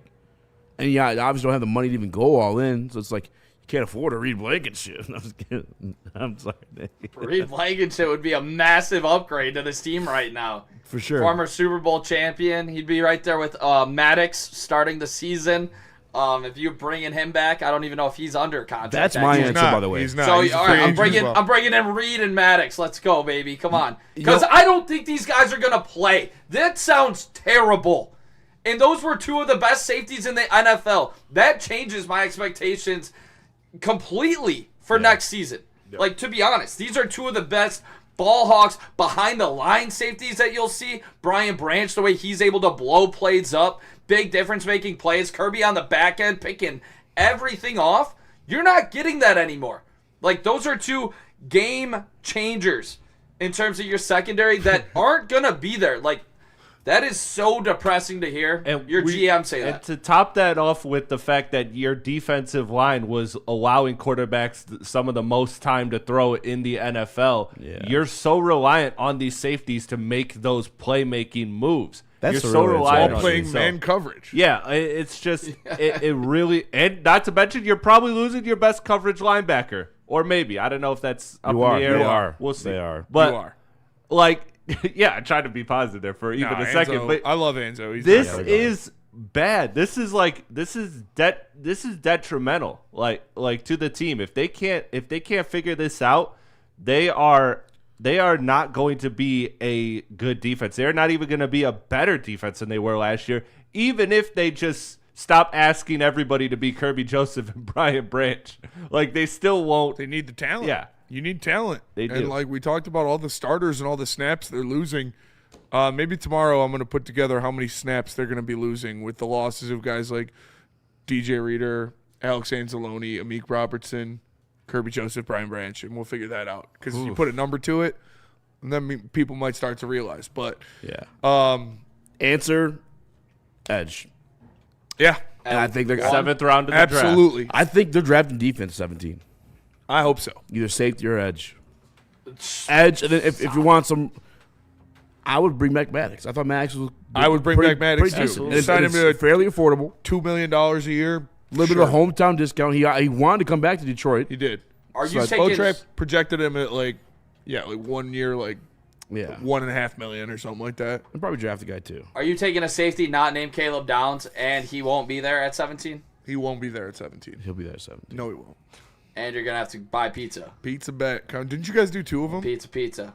No, I think it's just the one. No, you guys did 2. I don't remember what the other one Yeah, I was. think It's the definitely Caleb Downs, and I'm definitely winning that one. I think it's Feeling only great. one. But I will say, I agree with defensive line at this point. With Decker coming back, I do think they go D-line, and I think they should try to go to edge right there, pair with Hayden Hutchinson, make these fill in for a lot of defense. Absolutely. Class too. We're going to go to break. We're going to come back. We got more from Brad Holmes about possibly another veteran leaving this team. But first, tell us about Gold Crown. Let me tell you guys about Gold Crown. All right, we're smoking the Olympic crown because we want the gold, ladies and gentlemen. Excellent. Listen, the Royal Junior Jesters are where it's at. I told you this weekend when I got done I smoked me one of them Royal Junior Jesters. Came in feeling good, and I watched Big Mama's House with my son. It was a great time. Do the same with your family. Smoke your Royal Junior Jester at one of these finest dispensaries around town. They've been around since caregiver days. Smoke like royalty, only with Gold Crown. Let me tell you about Lady Jane's. Lady Jane's Haircuts for Men open 7 days a week. Walk-ins are always welcome. Stop in, sit down, relax, get an award-winning haircut from one of our lovely, talented stylists. Get a hot leather neck shave, a scalp massage, hot towel treatment. All that wrapped into one in the King's treatment. Lady Jane's Haircuts for Men open 7 days a week. It's wicked awesome. Get ready for the ultimate sports experience. Join former University of Michigan star and NFL sensation Braylon Edwards alongside the charismatic Shep. Braylon Edwards, touchdown Michigan! As they break down the latest in sports like never before. Tune into the Braylon Edwards Show with Shep. Touchdown, Braylon Edwards! Weekdays from 2 to 4 p.m. only on the Woodward Sports Network. Don't miss out on hot topics, insider insights, and the banter that keeps you coming back for more. Walk into any Lady Jane's Haircuts for Men today. Open 7 days a week. Sit back, relax, and enjoy precision haircut, scalp massage, hot leather neck shave, and hot towel treatment from one of our talented stylists. Step up your game this season and take advantage of our $20 haircut special. Scan the QR code and get your coupon today. Lady Jane's Haircuts for Men, the ultimate haircut experience. Open 7 days a week. Walk-ins always welcome. Lady Jane's Haircuts for Men, it's wicked awesome. Congratulations to the real coach of the year, Motor City Dan Campbell. Just put your head down and go to work. It's about to be fun, man. It's about to be fun. Woodward Sports. Mad Packs. Shout out to Mad Packs. They hooked it up fat. And listen, you know about the Boom Shakalakas. You know about the high-low pre-rolls. Well, now they have their own line of concentrates. This stuff is elite. You can get their Blue Night. It's delicious. They also have, if you don't like want all the heavy stuff, the wax, the concentrates and stuff like that, you just want some good flour, they have Elite Bud, Their bubblegum runts is fantastic. And now they have flour-only pre-rolls. So not infused, not rolled in keef, just a regular old regular joint. So go to getmadpacks.com and find a store near you carrying the best product in the game. Mad flavor, mad high, mad packs. And let me tell you about Dr. Pierce. Wishing you gave me the fade there, Chris. Second. Attention, sports fans. Don't miss out on expert sports injury insights with Dr. Jeff Pierce of Michigan Sports and Spine. Join him every Tuesday on Big D Energy and Thursdays on the Braylon Edwards Show with Shep, where he offers top-notch injury advice. Trust the guy that DMAC trusts. Dr. Jeff Pierce here to keep you in the game performing at your best. For more information, give him a call at 248-426-9944 or check him out at Michigan Sports and Spine and Amon-Ra of Southfield. What up, though, everybody, and welcome back to the Woodward Heavyweights live on the Woodward Sports Network. He is Speak Easy. We've got Nicholas Kohloff, a.k.a. Tailgate Wins, a.k.a. Detroit Mario, a.k.a. Microwave Nick, in the booth. We've got Chris, a.k.a. Platte Pods, a.k.a. just Chris, in the other booth. I am Spencer Raxter. We are the Heavyweights. Appreciate you guys tapping in. Rap Cave, R.I.P. Check it out. Make sure you check out Platte Pods. What? Make sure you guys haven't gone live yet, so you're still dead. He's waiting on a reveal. You weren't here for this. I told him go live immediately. He said they're waiting. For what? A big reveal. You may want to check in Friday. That's all I'm saying. Big Hondo. I told him to go live immediately. But make sure you guys check it out. Rap Cave. Not dead, still alive. R.I.P. to what was the other one called? I forget. That's what the other one was. Undisputed or not undisputed? It's like undisputed. Hip Hop Cave? Nope. What are you talking? What are you looking for? Hoops and hip hop and hoops talk. What? Oh, straight hoops talk. Straight hoops. Yeah. Rip that one. Strictly. Strictly. That's it. That's strictly. Shout out. Rap Cave. Go check it out. But we've got some talk from Brad Holmes. Yes, we do. About a guy, again. About a guy. For some reason, I don't know why this was another narrative from Lions fans this offseason, but they're like, this one's real. Yeah, let's trade David Montgomery. This one's real, Spinny. All right, here's what Brad Holmes had to say about it. David's his agent and his representation. Obviously, look, we love David. He's a great player. We love to have him. Kind of want to put last year in the rear view and just move forward. But obviously, a player has to want to be at a certain place as well. So those conversations are still fluid, and we'll just kind of see how it goes. What has he told you in that regard so far? Did you expect him back at this point? What's that? So what has he told you in that regard? Do you expect him back at this point? His agent? Yeah, those are conversations that I'll keep in-house. But I would say that I've had healthy dialogue with David at the end of the year, and I've had healthy dialogue with his agent. So there you have it. Brad Holmes shipping him out of here. No, I'm just kidding.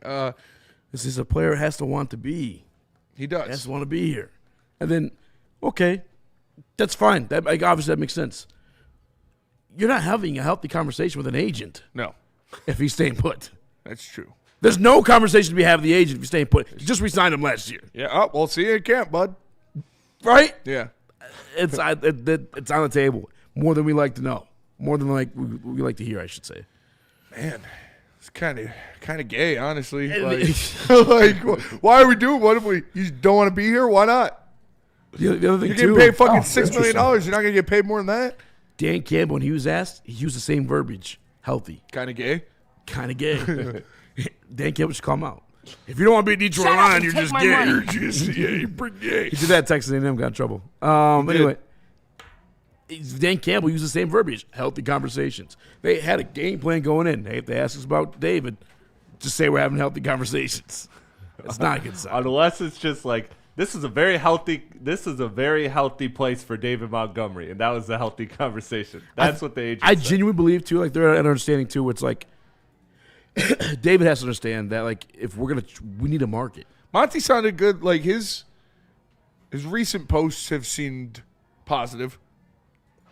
like about his feelings with the Lions. Like I've seen him posting on Instagram and stuff, and like he ain't posting about his feelings with the Lions though. No, but it was like more positive to like him staying put and like coming back and like he's what he posts, hanging out. I just like his stories and stuff. Yeah,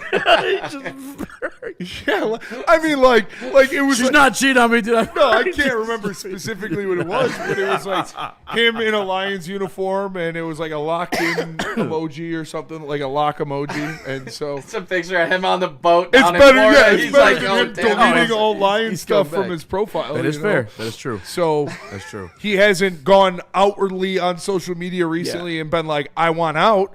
So that's a good symbol. I think the healthy conversation is a genuine mutual understanding. Hey, David, I understand that you have desires to maybe play elsewhere because you want a little more carries. I'll tell you what, the value of running backs is going down. I don't know the contract that we just re-signed you to and you committed to us on is going to be like worth the value on the market right now. So if we can't find a suitable trade for you, maybe in training camp we're feeling certain ways, we'll part ways, or we want to keep you. You still can play very well here. I think we have a new offensive coordinator come in. He is well rooted in the run game. Taylor Decker's coming back. I think that's the healthy conversation. It's like, especially with Petzing, I believe this fits D-Mont and what they want to do with the heavy sets and Monty obviously getting those tough yards. I think he's going to look a lot better than he did last season with a few more carries. I mean, there were some games when, Gibbs was just getting stuffed behind the line, and when things weren't moving well, at least Monty could get those tough yards. If Gibbs doesn't get his feet going, to start when there is a bunch of pressure in the backfield, like he was getting hit early and going down. Yeah. Like that's just a fact where I feel like Monty at times can get a couple of those tough yards even, which could put you at a 2nd and 8 instead of, 2nd and 11 at times, which, those 3 yards are a big difference. So I think there is a spot for Monty on this Detroit Lions team, and I ultimately believe he will be a Detroit Lion next year. And I think I wholeheartedly believe he's I going to be a do. Lion next year. For sure. And I think I heard like different Lions speaking on Monty, and that's where I heard some positivity when talking about David Montgomery. Yeah, he was partying with them at some like wedding or something they were at not too long ago. I just think he's not going to see any more money anywhere else. Nobody's going to sign him to this long-term deal. So I think him leaving the Lions would be a bad decision financially and career-wise personally, because you're going to get in this Drew Petzing offense a lot more carries than you did. You're obviously hopefully back to that goal line guy where you're scoring, 10 touchdowns a year, which you're not going to see anywhere else. Yeah. So I think he'll be fine. I'm pretty confident he's going to play for the Lions next year. Yeah, I think that's the healthy understanding is like we can't just trade you between like the running back situation, your contract situation. We can't just trade you for nothing. Yeah. And we want you back. And David's like, I understand that. And I'm cool playing here. I'll give another chance. But he probably let it be known, like, I would like to get some more carries. And if I'm not going to get those carries. Is this where Diva Goff has to step up to the plate and recruit his running back? Listen, I've watched enough stuff with Monty to know that he is strong-willed. Minded, yeah. Strong-minded. A diva? No, just like if he makes up his mind, it's... Oh, yeah. Like the stuff with him and Amon-Ra's brother, I'm like, oh, this guy ain't easing up at all. Amon-Ra's brother was trying to give him credit for being like a powerful running back. He's like, I'm not a power back. All right, dude, I'm just saying you're a powerful running back. You just, nah. And then he started being an asshole towards the end of the interview. I'm like, Jesus Christ. Relax, buddy. Relax. But that's the type of shit that makes these guys great, Yeah. That's what we're talking about. Doubt me, motherfucker, I'll show you. I'm not a power back. I'm a speed back. Watch me shave my back. Cadillac flats. Sorry, you made me look at something crazy. I know what's going on. Watch you shave what? Cadillac flats. All right, let me tell you about some beer that's better than Labatt's. It's Sam Adams. And that's a fact. I'm fat. You can buy a 30 rack, and all you got to do, go to Art and Jake's near you today. Stat, and you can get back-to-back Sam Adams On tap. All you got to do is it's a $5 short on Monday, Thursdays, and Saturdays at any Art and Jake's location. So make sure you check it out. Sam Adams cherry wheat beer brewed with real Michigan cherries. It's just great stuff. So go when you're watching the game at Art and Jake's. Enjoy yourself a Sam Adams cherry wheat. And please drink responsibly. No one gives away more cash and prizes than Woodward Sports. You don't believe us? Here's our latest $10,000 winner. You know, you guys posted, hey, if you guess all this stuff right, we'll give it's $10,000. I'm like, okay, well, why the hell not? And the winning doesn't stop there. How about our Outkick Your Coverage winner? I think you won. We got Tully, everybody. This guy's got a hot girl. Bigger prizes, bigger giveaways, cash, merch, tickets, and more. All from the biggest sports network in Detroit. No one does it bigger and better than Woodward Sports. Make sure you're following, liking, subscribing on Instagram, Facebook, X, and YouTube for your chances to share in the winning. From Detroit's #1 sports network, Woodward Sports. How do people feel about getting a Planet Fitness membership for $15 a month? How do they like working out in a clean and spacious gym that's filled with equipment for every workout? And how about free fitness training in the judgment-free zone that leaves them feeling energized all day long? Join Planet Fitness today with the free PF app, online or in club, and start getting that big fitness energy for $15 a month. We don't like to brag that we are the toughest sports network in Detroit, but we do have a guy named Darren McCarty on our side. Woodward Sports.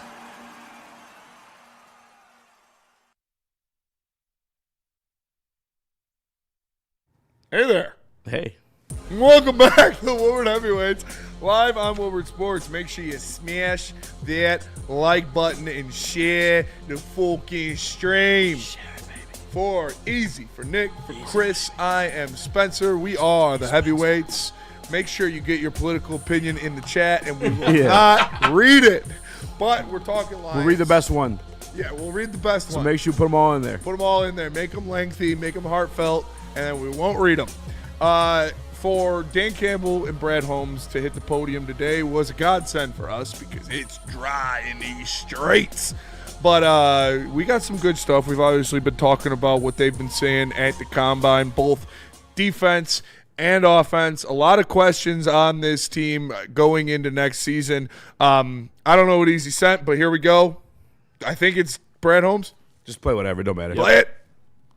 What do you say, because I'm in the narrative business, Brad Holmes, what do you say to the narrative that the Lions window is closing and that the ceiling was halftime of the NFC Championship game a couple of years ago? What do you say to that, Brad? You know what? I would push back on that just because even with the dilemma that we're facing now, is that we have a lot of young ascending players that are eligible for extensions.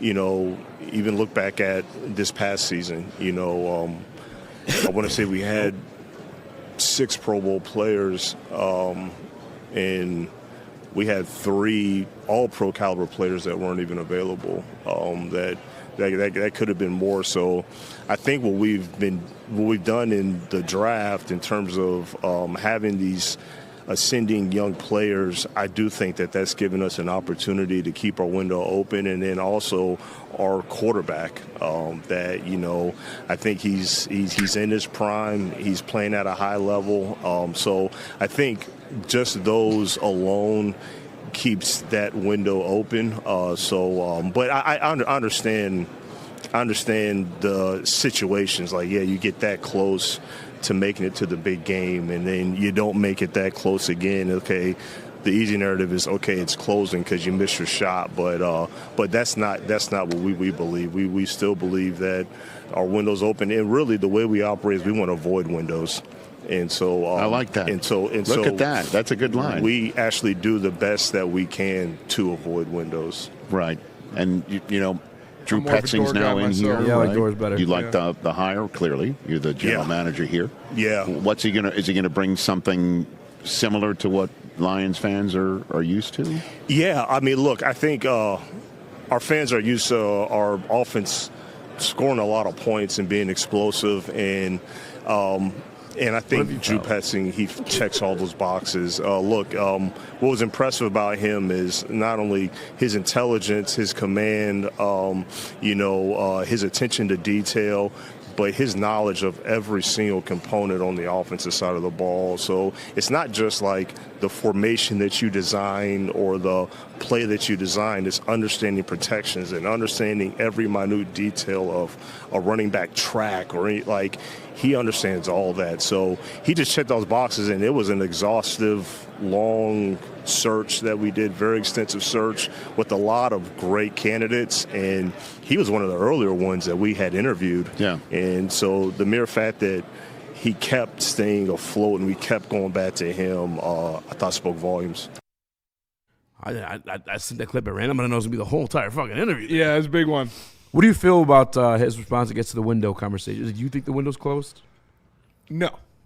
I agree with his sentiment to a point because he's right.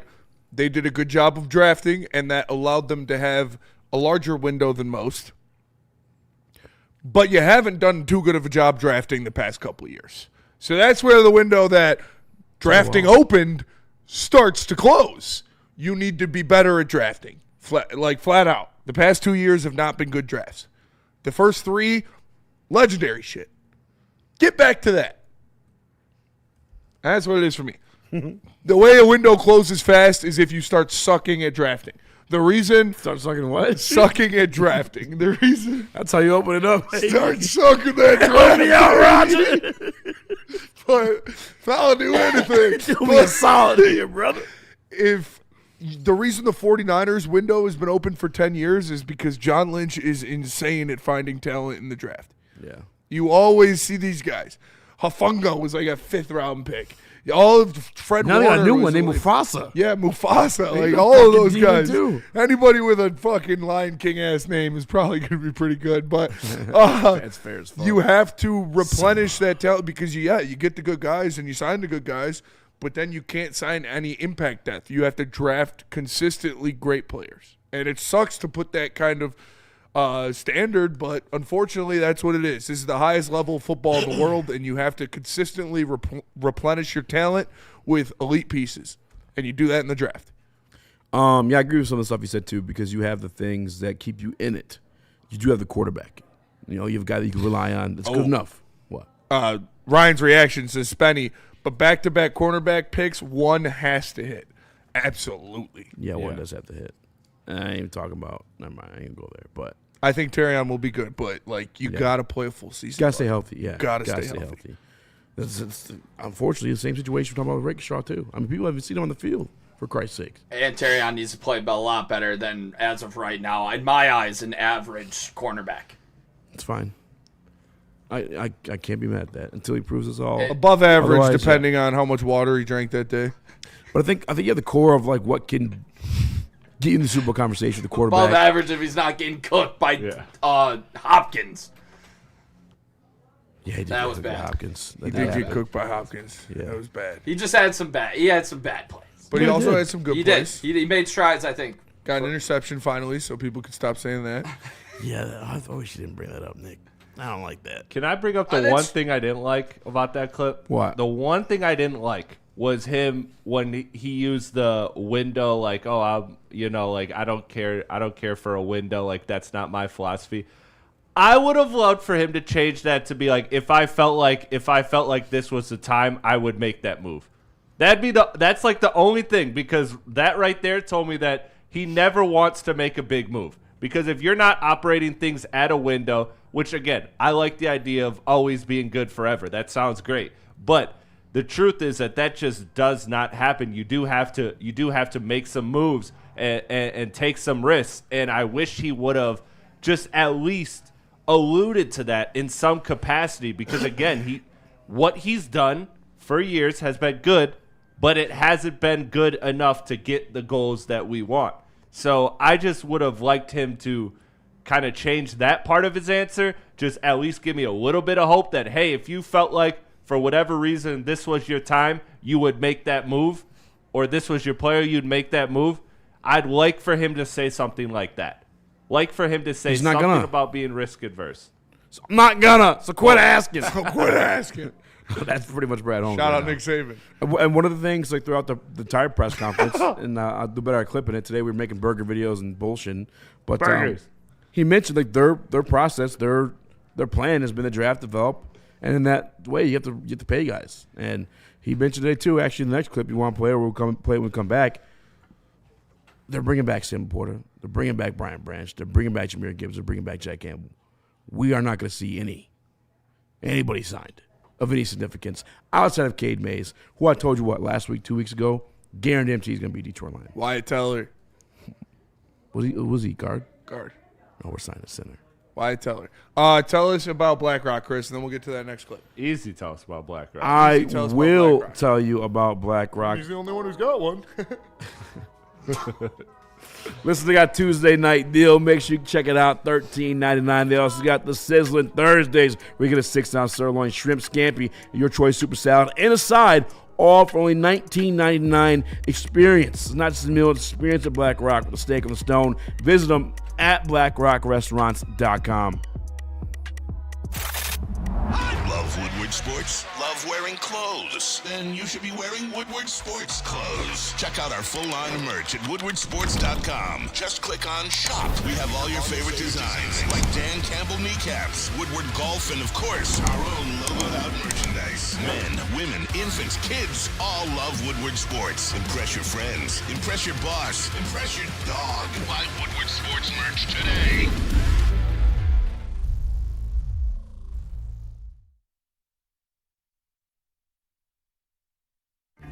Find your sun with Sun Cruiser Vodka Iced Tea.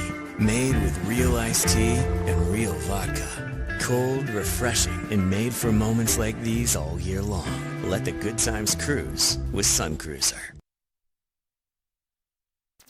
Detroit has the best sports fans in the world. That's why they deserve the best sports coverage in the world. We are the Woodward Sports Network.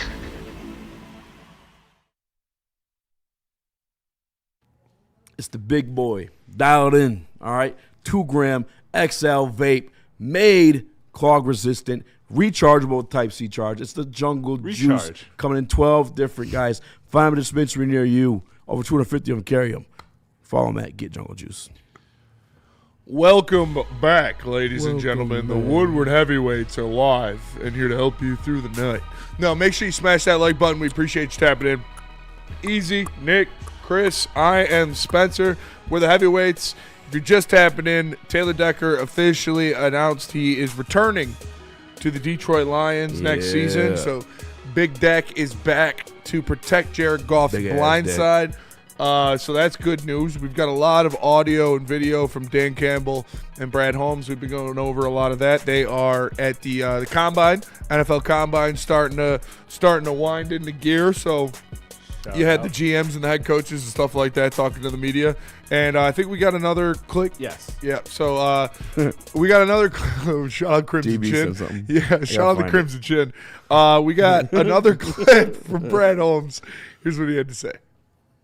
Yeah, we're still having discussions with that. Those are all players that we feel are core players that we want to keep around. They're part of our foundation. But again, it just goes back to the, retaining, okay, that's paying, and then it's, well, how much additional resources do you have going forward? And look, there's a lot of different, timelines and levers that we'll have at our disposal, but those are all players that you routed off that we see as key pieces that we want to keep around for a long time. They're not doing too much for HC. They're re-signing all those guys. Those are 4 big-name dudes. Resign. And majority of them can reset markets. Who did you say? He asked them, Branch, Laporta, Gibbs. Yep. Jack. Jack's going to reset. Jack's going to sign. Jameer's going to reset. Jameer's going to sign. Laporta coming Branch and Laporta, I don't know. Yeah, the injuries put them in question. That's why I said when healthy, those guys reset markets too. But also, he likes them not healthy. Loves them not healthy, actually. Yeah. It's true. Is this a spot where you legitimately think that you can grab these guys at a discount? Like a big one. I mean, Laporta had a back injury. Yeah. He's getting up and down on every play, blocking, making athletic catches in the end zone, Yeah. Part of Laporta's whole game is his, ability after the catch, shake and bake, yards after the catch. Laporta's great at it. He's been able to consistently beat linebackers and, some safeties. Like, you need athleticism to do that. You can't be stiff as, an arrow. Are there anybody out of those four that you Stiff as don't an want arrow. them to re-sign? I think that's a lot. That I don't want him to? No. I want him to keep All them. four? But if you had to, how would you rank these guys? I mean, that's the bigger question. That's like, great. in terms of priority. Goes into philosophies and shit like that, too. That's tough. Prop. Jack Gibbs 1, Gibbs 2. Oh, yeah. Branch 3, Potts 4. Because, Jack runs your defense. If you don't have him and it's already Their defense is already bad. Look at bad your and defense. he's a Who first-team All-Pro. I think, and I haven't really listened to the clip we sent, to be honest with you, but I'm pretty sure you talk about there's different levels of handling each situation.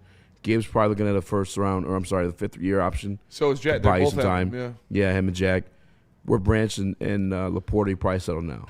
And they probably had the conversation with them, too.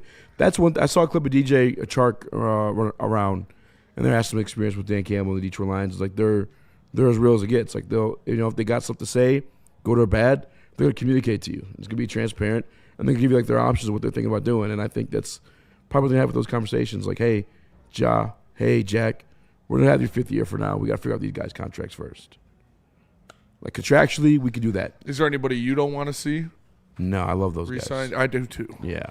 And I will say this offense looked a hell of a lot worse without saying Laporta being a part of it. And, they're so good. They're all pro players when they're healthy.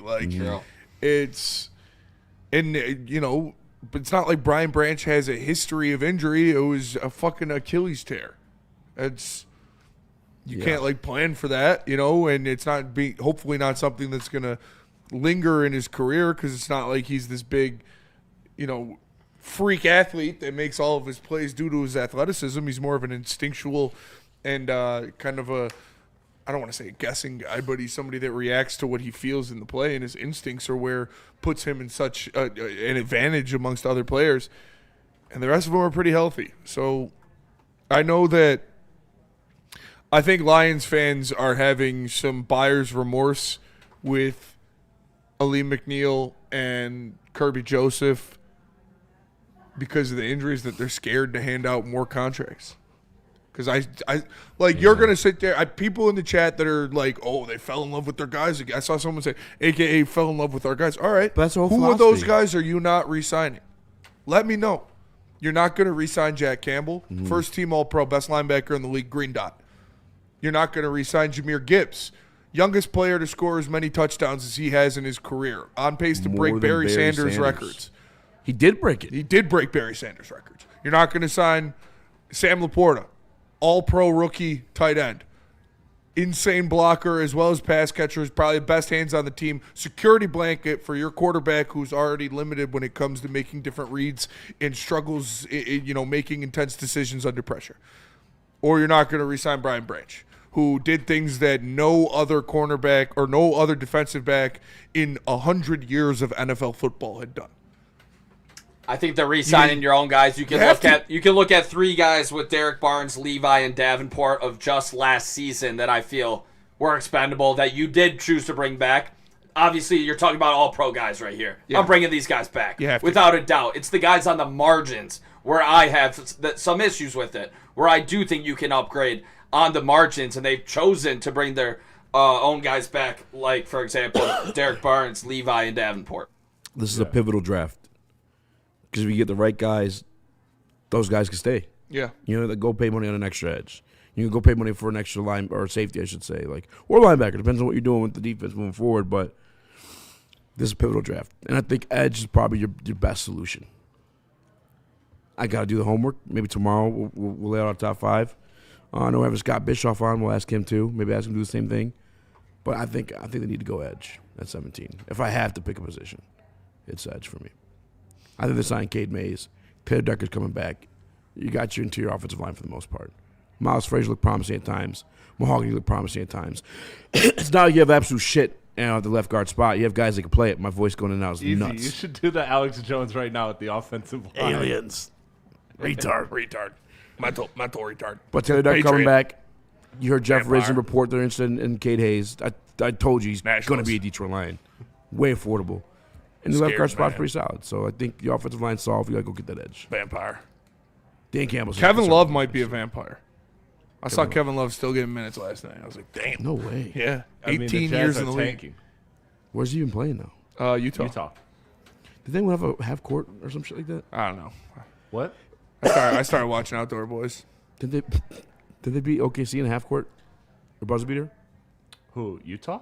Yeah. They were playing Houston last night. Yeah, they played Houston last night. I don't Utah? know I don't actually know the results of that game, to be honest. I was watching Pistons. Scott wants Willis. I'll never forget his T-Twart. I mean, Willis has been looking straight. He's about to get paid. Malik? Yeah. Looked better than Love. He did look better than Love. What the hell was Maz talking about this morning? They didn't fucking play the Thunder? All right. Don't matter.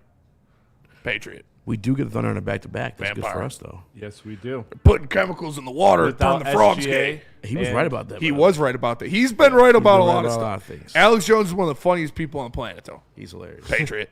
Vampire. Scared man. Mental retard. All right, we get back. Recap the Pistons game. We got to get it in. We do. Do we? We do. Tell us about Ben Johnson.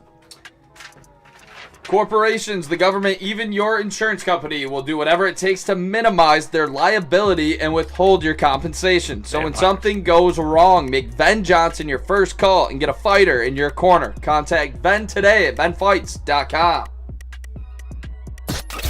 A ton of fun, a ton of sports, and a ton of man meat. Welcome to the Woodward Heavyweights, live daily 5 to 7 p.m. on Woodward Sports. Why do we fight? We fight to protect the innocent, to hold the powerful accountable, to bring the oppressors to justice. Why do we fight? We fight to secure and preserve our civil liberties, to get each and every one of our clients the justice they deserve, and to make the lives of real people just like you whole again. ThenFights.com. Detroit has the best sports fans in the world. That's why they deserve the best sports coverage in the world. We are the Woodward Sports Network. Detroit is gearing up for a playoff stretch, and while they do it, there's no better pairing than to pair with it than Sun Cruiser Vodka Iced Tea, 4.5% alcohol, low in calories, best drink on the market right now. Truly is delicious. When you guys are gearing up to watch the Pistons or the Red Wings down the stretch here, no better pairing than Sun Cruiser Vodka Iced Tea. Make sure you guys check it out. Yeah, per Jeff Risdon, the Lions are interested in Cade Mays. He's going to be Detroit Lion. Lock it up. Sounds good to me. I mean, we haven't opened up any cap space yet. What are we thinking here? That's the weird part. We got to figure that out.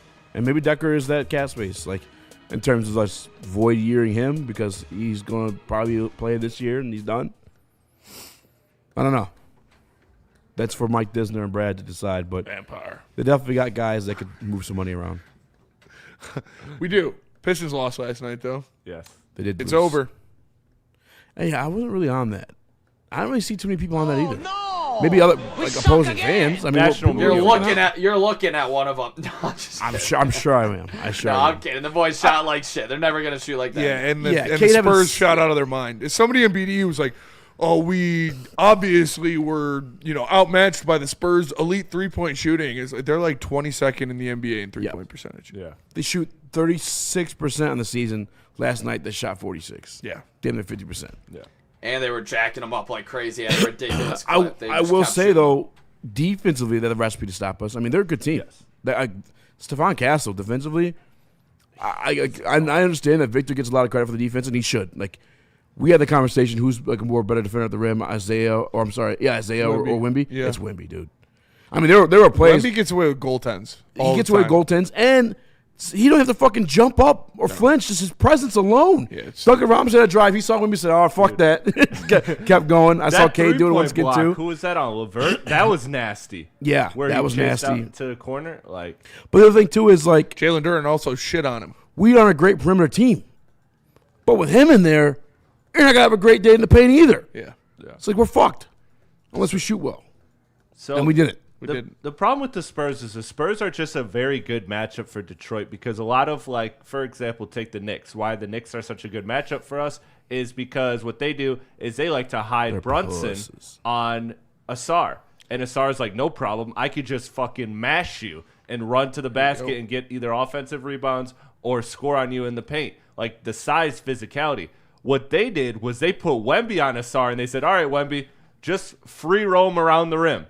And that guy with that size, with their good point of attack defense that you highlighted in Stephon Castle, in Dylan Harper, in what's his name? I'm blanking on him. The other guard that kind of got into it with Cade for a minute. Vassell? No, not Vassell. Not the one that was Castle. hitting threes. Keldon Johnson? He played for a few minutes. Keldon Johnson? No, he was a guard. I'm blanking it, but anyways, You made it up. Yeah. Went to a different school. We just named all the guards.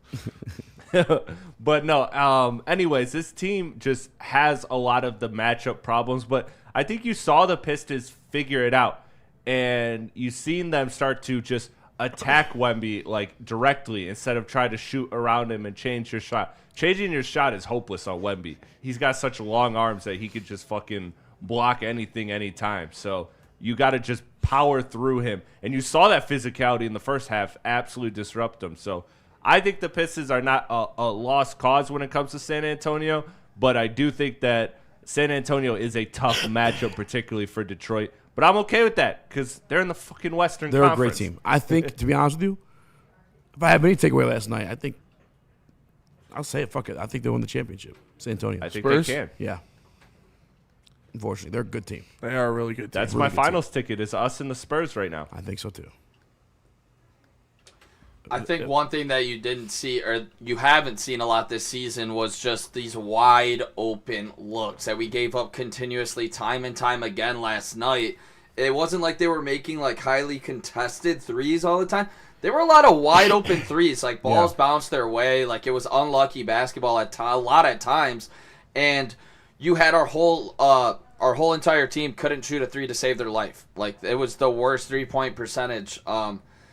It looked this team's had in a long time, and I have to think that they bounce back from this. It seemed like every time they got a rock on an offensive board, boom, inside, outside, wide open three. Vassell was what, 7 of 11? Was it? 28 points, just 7 of 11 for three. ripping them, and they weren't missing. Like these things were just butter. They're like right through the net every single. Like they came to play. They came to make a statement, and I do think they made a statement. They were ready to come into Detroit, and they shot the lights out to start the game. And I think that was another big reason why it seemed like this team was trying to figure out Wemby. And they were also the Pistons were trying to figure out Wemby. Yeah. Also, while the Spurs were just ripping threes. Yep. Wide open threes at that. That's and like they got gravity. off to a really slow start, and it's too good of a team. I mean, you did bounce back, but it's also not great starting at that deficit. Yeah. I think it's as easy as hitting 3 of our shots. We lost by 11. How many wide open 3-pointers did we miss? 3 of those. It's a 2-point game. Yeah. You can't and don't forget, Cade and Dern, your 2 guys, foul trouble very early in that game. Never should have traded Jaden Ivey. Never should have traded Jaden Ivey. It's a bias. I was disappointed. Needing 3-point shots, looking at Kevin Huerter being fucking useless. That was kind of frustrating. I'm not going to lie. Yeah, he doesn't even play. Yet anymore. They He's gave him a definitely shot. not shooting fucking 50% from 3. I'll tell you that. Yeah, no. That was. Shout out Chris. Shout out Chris. He owes us pizza. You owe us pizza. Yeah. Hey, no, Nick was too scared to make the bet. That is true. You were also saying like above 31%. That is also true. Yeah. That's some whole shit. Yeah, but Nick, you didn't take. Stand on business. Yeah. I said he was gonna shoot. I said he was gonna shoot above what Nick was putting him at. Nick was putting him at under 32. I said he'll shoot. Over One thing 32. that definitely can't happen moving forward: Tobias Harris, 30 minutes, 4 effing points. Yeah. Toby Unk, big Unk. You had the dunk and you dipped, or was that a couple nights ago? But I get it though. Was it last night? Yeah, he put the dunk down and also put his shoes away. He was like, "That's it for me tonight." Like, come on, Toby. That's all you get out of me. Yeah, what are we doing? 4 points, 1 for 6. He does have to be a bucket, getting like 12 to at least 16 in these playoff games when we get down to the wire. He needs to be a secondary scorer on this team. Yeah. Yeah, I Carter saw. Bryant was the name I was thinking of. The other thing too, Koo was out there saying that Asar only played 18 minutes and him and JB got into it, but when you're down double digits, you really can't play Asar Thompson. It's a game where you need to score from the perimeter. You can't score on the inside of this fucking team. Yeah, you can't. And Stephon Castle's really fucking good. At least Ron shot them. Ron can't. Yeah, exactly. He's a better shooter than Asar. And are we not going to say Asar? I'm sorry, Ron wasn't outplaying Asar when he got in. No, he was. Ron was our best player in the first half. That's and what JB said that at the presser. A 3. Yeah, he said at the presser that the reason was just Ron was playing great. That's why he got the minutes over Asar. And you can't deny it because he was. Yeah, Ron was playing great. It was on his awesome. bobblehead night. Yeah, that's the real reason. His bobblehead looks like Marcus Sasser. It's right there. It doesn't look like him at all. I don't know who. Looks like fucking old Greg. I'm I'm old Greg. Like Travis Scott. Want to see my man Gina? Straight up. That's not. That looks like Jaden Ivey kind of too. Yeah. That's wild. He's having violent thoughts. Yeah, it's just it's a terrible bobble. It's worse than the Telemundo Cade. Telemundo Cade was bad, but it is worse. You're right. Cade Cunningham. Cade Cunningham. They play him again next week. Yeah. We got the Thunder at home tomorrow. I think that's his first game back.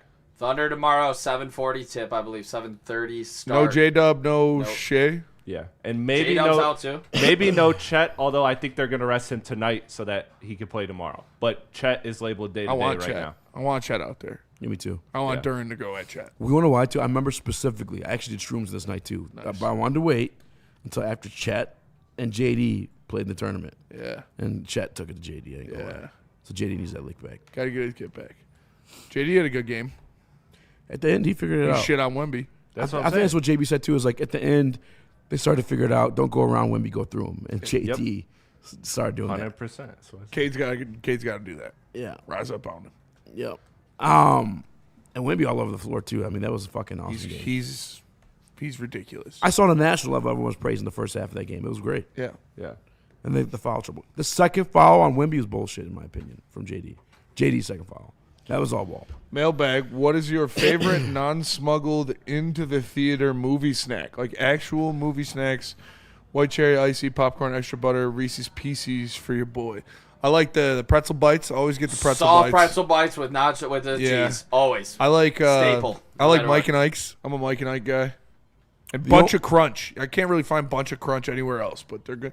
They're That's good. true. They're good in the theater. They are only at theaters. Yeah. I'm not sneaking anything in. I'm sorry, I'm not.